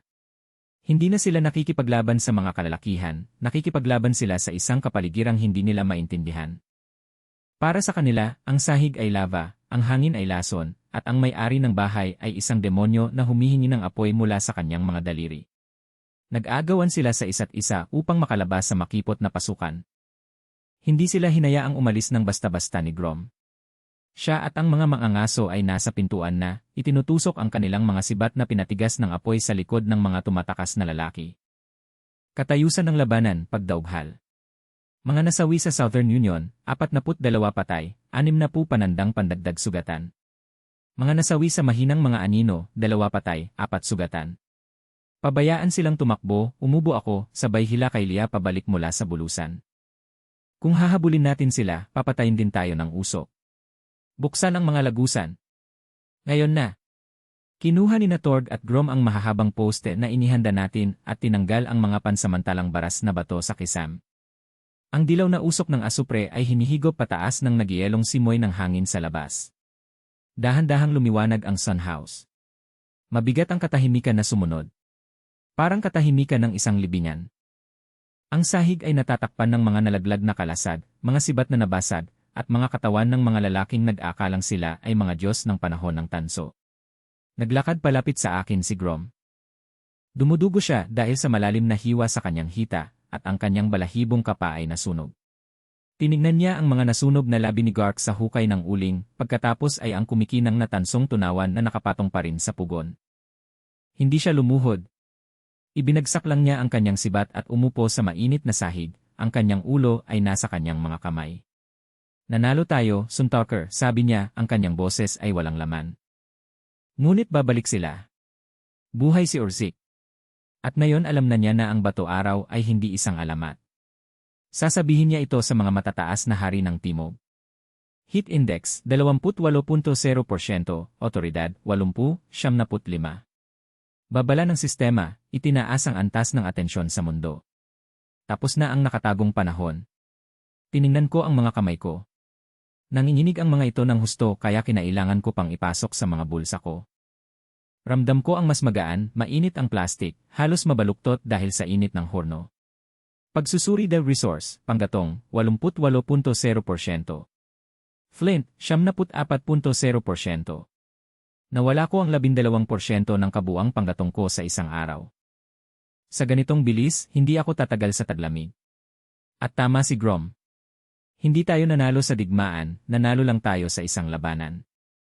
Ipinakita natin sa mundo na mayroon tayong kuta na hindi maaaring sunugin at mga sandatang kayang tunawin ang mga kalasag. Lia, sigaw ko. Nakaupo siya sa tabi ng pugon, nakatitig sa tinunaw na tanso na ngayon ay lumamig na at naging isang tulis-tulis at pangit na tipak sa ilalim ng hukay. Hindi kami ang gumawa ng mga sibat, Hajin, sabi niya, nanginginig ang boses. Ginawa namin ang mga pugad ng putakti. Ginawa namin ang ambon. Pero hindi namin ginawa ang metal. Gagawin namin, sabi ko. Pero hindi ganito. Kailangan namin ng mas malaking pugon. Kailangan namin ng totoong minahan. At kailangan namin ng mas maraming tao. Yenhi bunga, pagkalipas ng 3 araw, ang clearing sa harap ng Sun House ay isang sementeryo ng mga kagamitang timog. Si Torg ay naging abala. Tinipon niya ang bawat sibat na may dulong tanso at bawat kalasag na katad. Nag-iwan sila ng sapat na metal para makagawa ng daan-daang dulo ng ating mga ulo, sabi ni Torg, habang itinataas ang isang nailigtas na ulong tanso. Pero hindi ko alam kung paano babaguhin ang hugis nito, Suntalker. Hindi ito matutunaw sa maliit nating apoy. Sabi ko. Pero kakailanganin natin ng ibang uri ng apoy. Yung mas malakas huminga kaysa sa kayang bombahin ni Lia. Nakatingin ako sa tsimenya. Iniisip ko ang Bellows 2.0, isang sistemang pinapagana ng tubig mula sa kalapit na batis. Kung maa-automate ko ang daloy ng hangin, maaabot ko ang temperatura ng smelting nang hindi ginagamit ang lighter bilang booster. Pero habang pinaplano ko ang pagpapalawak, si Loach, ang scout, ay tumatakbo pabalik mula sa Tagaytay. May iba pa? Tanong ni Grom habang nakatayo at inaabot ang kanyang sibat. Bumalik na ba si Urzik? Hindi, sabi ni Loach na lalaki ang mga mata. Hindi Urzik. Mga tao. Maraming tao. Galing sila sa kanluran. Galing sa Hilaga. Hindi sila mga mandirigma. Sila ay mga pamilya. Nakita na nila ang usok na hindi namamatay. Naglakad ako palabas papunta sa batong pasamano ng aming kuta. Lumalabas mula sa hanay ng mga puno ang maliliit na grupo ng mga tao. Kamukha nila ang aming tribo, 1 buwan na ang nakalipas, gutom, nanginginig, at matagal nang patay ang kanilang mga apoy. Narinig na nila ang mga bulong-bulungan. Sa isang mundong puno ng yelo at kamatayan, mayroong isang bahay na bato kung saan ang sahig ay nananatiling mainit at ang karne ay hindi naubusan. Gusto nilang pumasok, sabi ni Grom, malamig ang boses. May pagkain tayo para sa 30. Hindi para sa 100. Kung tatanggihan natin sila, mamamatay sila, sabi ko. Kung mamamatay sila, hindi nila tayo matutulungan sa pagtatayo ng mga pader. Kung hindi nila tayo matutulungan sa pagtatayo, papatayin tayong lahat ni Urzik sa Tagsibol. Estratehikong dilema, ang krisis sa mga refugee. Opsyon E, paghihiwalay. Panatilihin ang mga mapagkukunan para sa orihinal na tribo. Resulta, mababang panganib ng gutom, mataas na panganib na madaig ng timog. Opsyon E, pagpapalawak.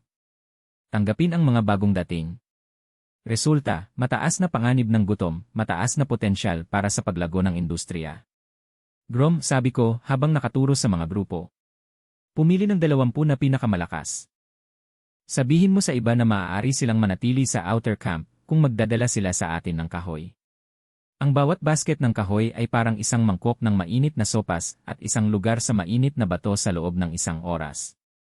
Hindi natin ibinibigay ang araw ng libre. Ipinagpapalit natin ito. Heat Index, 32.0%, bagong tungkulin, ekonomiya sa sunog. Populasyon, 32, 52, panloob, positibo, 40, panlabas. Ang tribong Faint Shadows ay nagiging isang lungsod. O kahit papaano, ang unang industrial na nayon sa mundo. Pero habang pinapanood ko ang mga bagong dating napapasok sa clearing, nakita ko ang isang lalaki sa likuran ng pila. Matangkad siya, payat, at hindi nakatingin sa usok. Nakatingin siya sa gilid ng bangin, tinatapik ang bato gamit ang isang kagamitang gawa sa itim na salamin. Tumingala siya at nakuha ang aking atensyon. Hindi siya yumuko. Hindi siya mukhang takot. Mukha siyang mausisa. Paalala ng sistema, natuklasan Dianjay bagong karakter. Pangalan, Kael. Klase, sinaunang inhinyero alkemista, gumala. Napagtanto ko noon na hindi pala ang Southern Union ang pinakamalaking banta. Ang pinakamalaking banta ay ang atensyon ng mga taong talagang nakakaintindi kung paano gumagana ang mundo. Kinapa ko ang aking bulsa at naramdaman kong gumaan ang pakiramdam. 88.0%. Nakapagtayo ako ng kuta. Natalo ko ang isang hukbo. Nagsimula ako ng isang relihiyon. Pero ngayon, kailangan kong harapin ang isang lalaking mukhang alam na alam niya kung ano ang isang Sunstone. Tord, bulong ko. Bantayan mo ang lalaking may hawak na kagamitang salamin. Kung lalapit siya sa pugon, dalhin mo siya sa akin. Mapayapa. Umiihip ang hangin, ngunit matatag ang sun house. Hindi na tayo basta mga nakaligtas lamang. Isa na tayong kabihasnan. Ngunit habang tumataas ang apoy, mas humahaba ang anino na itinatapon nito. Nariyan pa rin si Urzik. Nagigising na ang timog. At ang aking lighter ay unti-unti, hindi maiiwasan, na naubusan ang hininga. Lia, tawag ko sa mainit na silid na bato. Simulan na ang pangalawang pagkatunaw. Kailangan natin ng higit pa sa mga sibat. Kailangan natin ng isang gate. Hindi payapa na dinala ni Tord ang lalaking may hawak na kagamitang salamin. Kinalagkad niya ito sa batok, kinalagkad sa mainit na sahig na bato ng sun house habang sinusubukang protektahan ng lalaki ang kanyang bag. Nadatnan ko siyang kumakatok sa chimenya, suntucker, unggol ni Tord, sabay lapag sa estranghero sa paanan ko. Hindi siya nagdarasal. Nilalasahan niya ang uling. Ang lalaki, si Kael, ay umupo at inayos ang isang tunikang katad na mukhang mas sopistikado kaysa sa anumang isinusuot ng aming tribo. May mga bulsa ito. May mga pinatibay na tahi. Nakatingin siya sa akin at hindi sa mukha ko nakatingin. Dumiretso ang mga mata niya sa bulsa ko, yung bulsa kung saan ko nakatago ang lighter. May kwento ang uling, sabi ni Kael. Kalmado ang boses niya, parang akademiko. Maputi at matamis ang usok ng kahoy. Ang usok na ito may amoy ito ng malalim na lupa. Mga bato ang sinusunog mo, hindi ba? Nakahanap ka ng paraan para papulahin ng lupa. Humakbang paharap si Lia, hawak ang kanyang kutsilyong bato. Paano mo nalaman ang wika ng mga bato, estranghero? Ngumiti si Kael, ngunit ito'y isang pagod at mapang-uyam na salita. Nagmula ako sa dakilang mga lungsod ng obsidian sa kanluran. Marunong kaming maghurno ng putik. Marunong kaming maghasa ng salamin. Pero hindi pa kami nakakita ng bahay na humihinga ng init mula sa sahig nito. At ngayon lang kami nakakita ng lalaking may dalang maliit na bituin sa kanyang palad. Paalala dahil sistema, natuklasan yan hindi alam teknolohiya, Obsidian West. Kaalaman ni Kael, inhinyerong sibil, heolohiya, pangunahing chemistry. Estratehikong oportunidad, espesyalista sa pag-recruit. Ang layo mo naman sa bahay, Kael, sabi ko, habang nakasandal sa pugon. Nakatakip ang kamay ko sa bulsa ko. Bakit ka pupunta sa nagyelong bangin sa Hilaga? Dahil gumagalaw ang timog, sabi ni Kael, sa wakas ay nagtama ang mga mata namin. Si Urzik ay isang daliri lang. Paparating na ang kamay. Nabalitaan nila ang tungkol sa isang tagagawa ng araw na hindi na kailangang magkuskos ng mga patpat. Sa mga lungsod, naniniwala kami sa mga kagamitan. Sa timog, naniniwala sila sa mga Diyos. At gusto nila ng isang Diyos na kaya nilang kontrolin. Tiningnan ko ang aking lighter. Pagsusuri ng resource, panggatong, 88.0%. Katayuan, mataas na panganib na matuklasan. Kung alam ni Kael kung ano ang lighter, o kahit na naintindihan lang niya na ito ay isang may hangganang kagamitan, tapos na ang aking kabanalan. Pero kung hindi ko gagamitin ang kaalaman niya, hindi kami mabubuhay sa susunod na buwan. Gumagawa kami ng gate, Kael, sabi ko. Isang gate na kayang pumigil sa isang tansong tupa. Makakatulong ba dyan ang kaalaman sa obsidian mo? Tumingin si Kael sa makipot na pasukan ng sun house. Bato pa lang ay malutong na. Kailangan mo na ng kalansay. Kung kaya mong tunawin ang pulang lupa mo para maging mga baras, pwede natin itong ihabi sa bato. Isang sunbraid na gawa sa metal at bato. Kahit isang mammoth ay hindi ito kayang basagin. Bagong proyekto, reinforced gate, iron copper hybrid. Kinakailangan, 200 kilo metal, 500 kilo mortar. Oras, 48 oras. Estratehikong kalamangan, positibo 300% depensa. Gawin mo, sabi ko kay Tord. Ibigay mo sa kanya ang mga kagamitang hinihingi niya. Pero kung susubukan niyang umalis sa kuweba, patayin mo siya. Tumango lang si Kael na parang makatwirang kondisyon iyon. Ang isang hawla na ginto ay hawla pa rin. Naiintindihan ko, Suntalker. Pagpakalipas ng 2 araw, Denigate. Puspusan na ang ekonomiya ng sunog. Ang mga refugee sa panlabas na kampo ay nagdadala ng mga bundok ng kahoy. Kapalit nito, nakukuha nila ang natitirang init mula sa pugon at pinakuluang sopas. Ang tribong Kifain Shadows ay hindi na lamang isang grupo ng mga mangangaso, isa na silang mga manggagawa. 48 oras na kaming nagtatrabaho sa pugon. Kinailangan ko pang gamitin ang lighter ng 3 beses para i-welding ang mga baras na tanso na dinisenyo ni Kael sa mga bisagra na bato. Gasolina, 88.0%, 86.5%. Ang gate ay isang halimaw. Ito ay isang 2 toneladang tipak ng granite na pinatibay gamit ang isang salasala na tanso. Hindi ito umuugoy sa kahoy, ito ay umiikot sa isang ball and socket joint na Kael na inukit mula sa obsidian. Kapag sumasara ito, parang pinipikit na ng mundo ang mga mata nito. Heat Index, 35.0%, Fortress Level, 2, Industrial Outpost. Pero habang nakatalikod kami para tingnan ang aming mga gawa, lumapit sa akin si Kael. Naghihiyawan ang iba pero malungkot ang mukha niya. Napakagandang gate, Hajin, bulong niya. Pero ang mga pader ay bumibili lang ng oras. Nakita ko ang sunstone mo noong hinahina mo ang bisagra. Mas maliit ito kaysa noong 2 araw na ang nakalipas, di ba? Parang tumigil ang tibok ng puso ko. Tiningnan ko siya. Hindi niya ako pinagtatawanan. Natatakot siya para sa akin. Isa itong kagamitan, hindi ba? Patuloy ni Kael, halos hindi marinig ang boses dahil sa hangin. Isang kahanga-hanga at imposibleng kagamitan mula sa malayong lugar. At ito ay namamatay. Sa tuwing magpapakita ka sa tribo ng isang himala, nawawala sa iyo ang isang bahagi ng iyong pagkadyos. Tama na ang natitira, sabi ko, malamig ang boses. Talaga? Tanong ni Kael. Hindi pumunta patimog si Orzik. Nakita ko ang mga scout niya. Pabalik na sila. Hindi sila sasalakay sa gate. Maghihintay sila. Gusto nilang makita kung gaano katagal masusunog ang araw mo kapag naubos na ang kahoy. Tumingin ako sa abot tanaw. Papalubog na ang araw na naglalagay ng mahabang anino mula sa aming tsimenya sa kabila ng lambak. Tama si Kael. Habang tumatagal ang aking pagtatayo, lalo akong nangangailangan. Gumawa ako ng sistemang umaasa sa akin bilang isang Diyos. Kung mamatay ang lighter bago pa ako makahanap ng paraan para gumawa ng apoy nang wala ito. Hindi lang ako basta tao. Isa akong manloloko.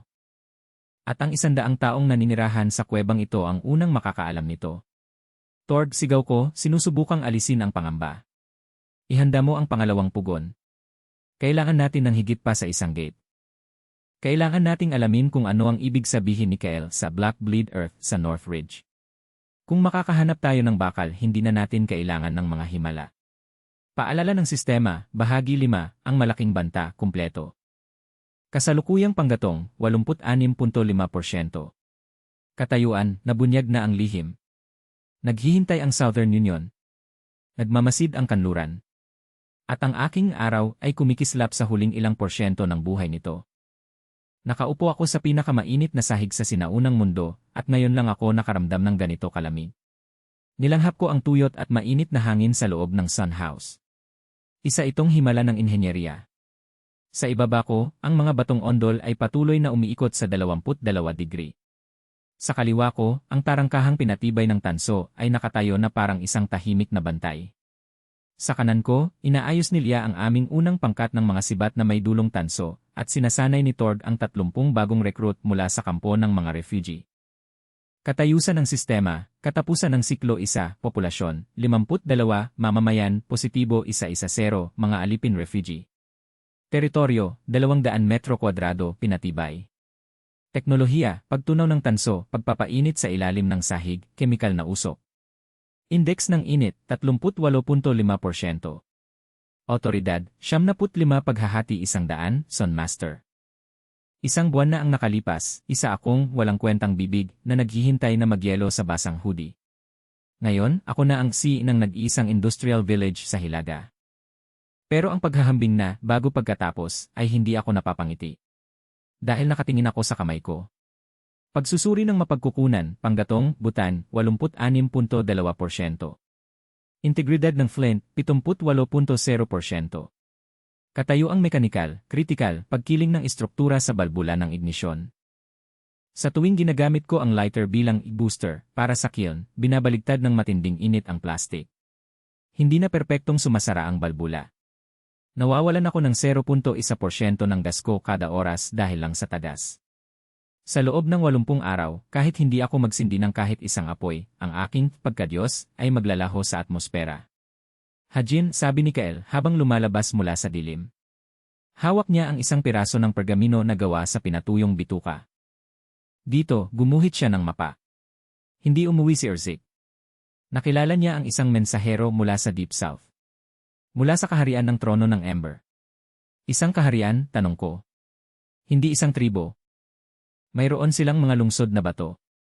Mayroon silang mga lehiyon. At hindi lang basta sinabi sa kanila ni Erzik ang tungkol sa iyong apoy, itinuro ni Kael ang isang lugar sa mapa, 50 milya sa timog. Sinabi niya sa kanila ang tungkol sa bahay ng usok. Aalis na sila, Hajin. Hindi kasama ang 200 mananalakay na grupo. Dala nila ang dakilang ram. Alerto ay banta, Deni Lehiyon ng Ember, tinatayang puwersa, 2,000 mabigat na infantry. Antas ng teknik, panahon ng tanso, advanced. 14 na araw. Ang aking tarangkahang pinatibay ng tanso ay ginawa upang pigilan ang 100 gutom na lobo. Hindi nito mapipigilan ang isang disiplinadong lehiyon na may mga makinang pangkubkob. Bakit, tanong ko? Bakit pumunta rito para sa isang kuweba? Dahil naubos na nila ang kanilang mga kabubatan, simpleng sabi ni Kael. Ang timog ay isang disyerto ng abo. Kailangan nila ang iyong sunstone upang mapanatiling buhay ang kanilang imperyo. Para sa kanila, hindi ka isang tao. Isa kang pinagmumulan ng gasolina. Tiningnan ko ang mga refugee sa labas. Masaya sila. Mainit sila. Akala nila ligtas sila. Hindi nila alam na ginawa kong higanteng target ang bangin na ito. Lia, sigaw ko habang tumatayo. Tigilan niyo ang mga sibat. Papalitan natin ang melt. Hindi natin kailangan ng puntos. Kailangan natin ng isang bagay na kayang basagin ang isang pader na parang kalasag mula 50 hakbang. Ano ang ginagawa natin, Son Master? Tanong niya, na lalaki ang mga mata. Ang Son Bellows, sabi ko. Kung gusto nila ng araw, ibibigay namin ito sa kanila. Direkta. Sa mukha. Kinapa ko ang bulsa ko para magsindi ng flashlight para sa pugon. Pinitik na hinlalaki ko ang gulong. Screech. Walang kislap. Screech. Screech. Kumakabog ang puso ko sa tadyang ko. Nakatingin ang tribo. Sina Grom, Tord, Lia pati si Kael. Nakatitig silang lahat sa kamay ko. Kapag nasira na ang lighter na ito ngayon, patay na ang miracle. Ang Son Master ay isa lamang batang nakasuot ng maruming hoodie. Pinindot ko ang balbula. Naririnig ko ang mahina at parang multo na sirit ng gas. Pinaikot ko ang manibela gamit ang lahat ng gamit ko. Fush! Lumitaw ang isang maliit at kumikislap na apoy. Mahina ito. Maputla ito. Parang hinihinal ito. Gasolina, 86.1%. Ang araw ay pagod, sabi ko, matatag ang boses sa kabila ng pawis na tumutulo sa aking gulugod. Kailangan ito ng mas malaking bahay. Mayroon tayong 14 na araw para gumawa ng pugon na kayang tunawin ang lupa mismo. Kung hindi natin gagamitin ng trono ng baga ang ating mga buto para sa uling. Tumingin ako sa abot tanaw. Sa di kalayuan, natatanaw ko ang usok ng 1,000 apoy mula sa timog. Paparating na ang mga ito. At ang aking lighter ay nasa huling hininga na.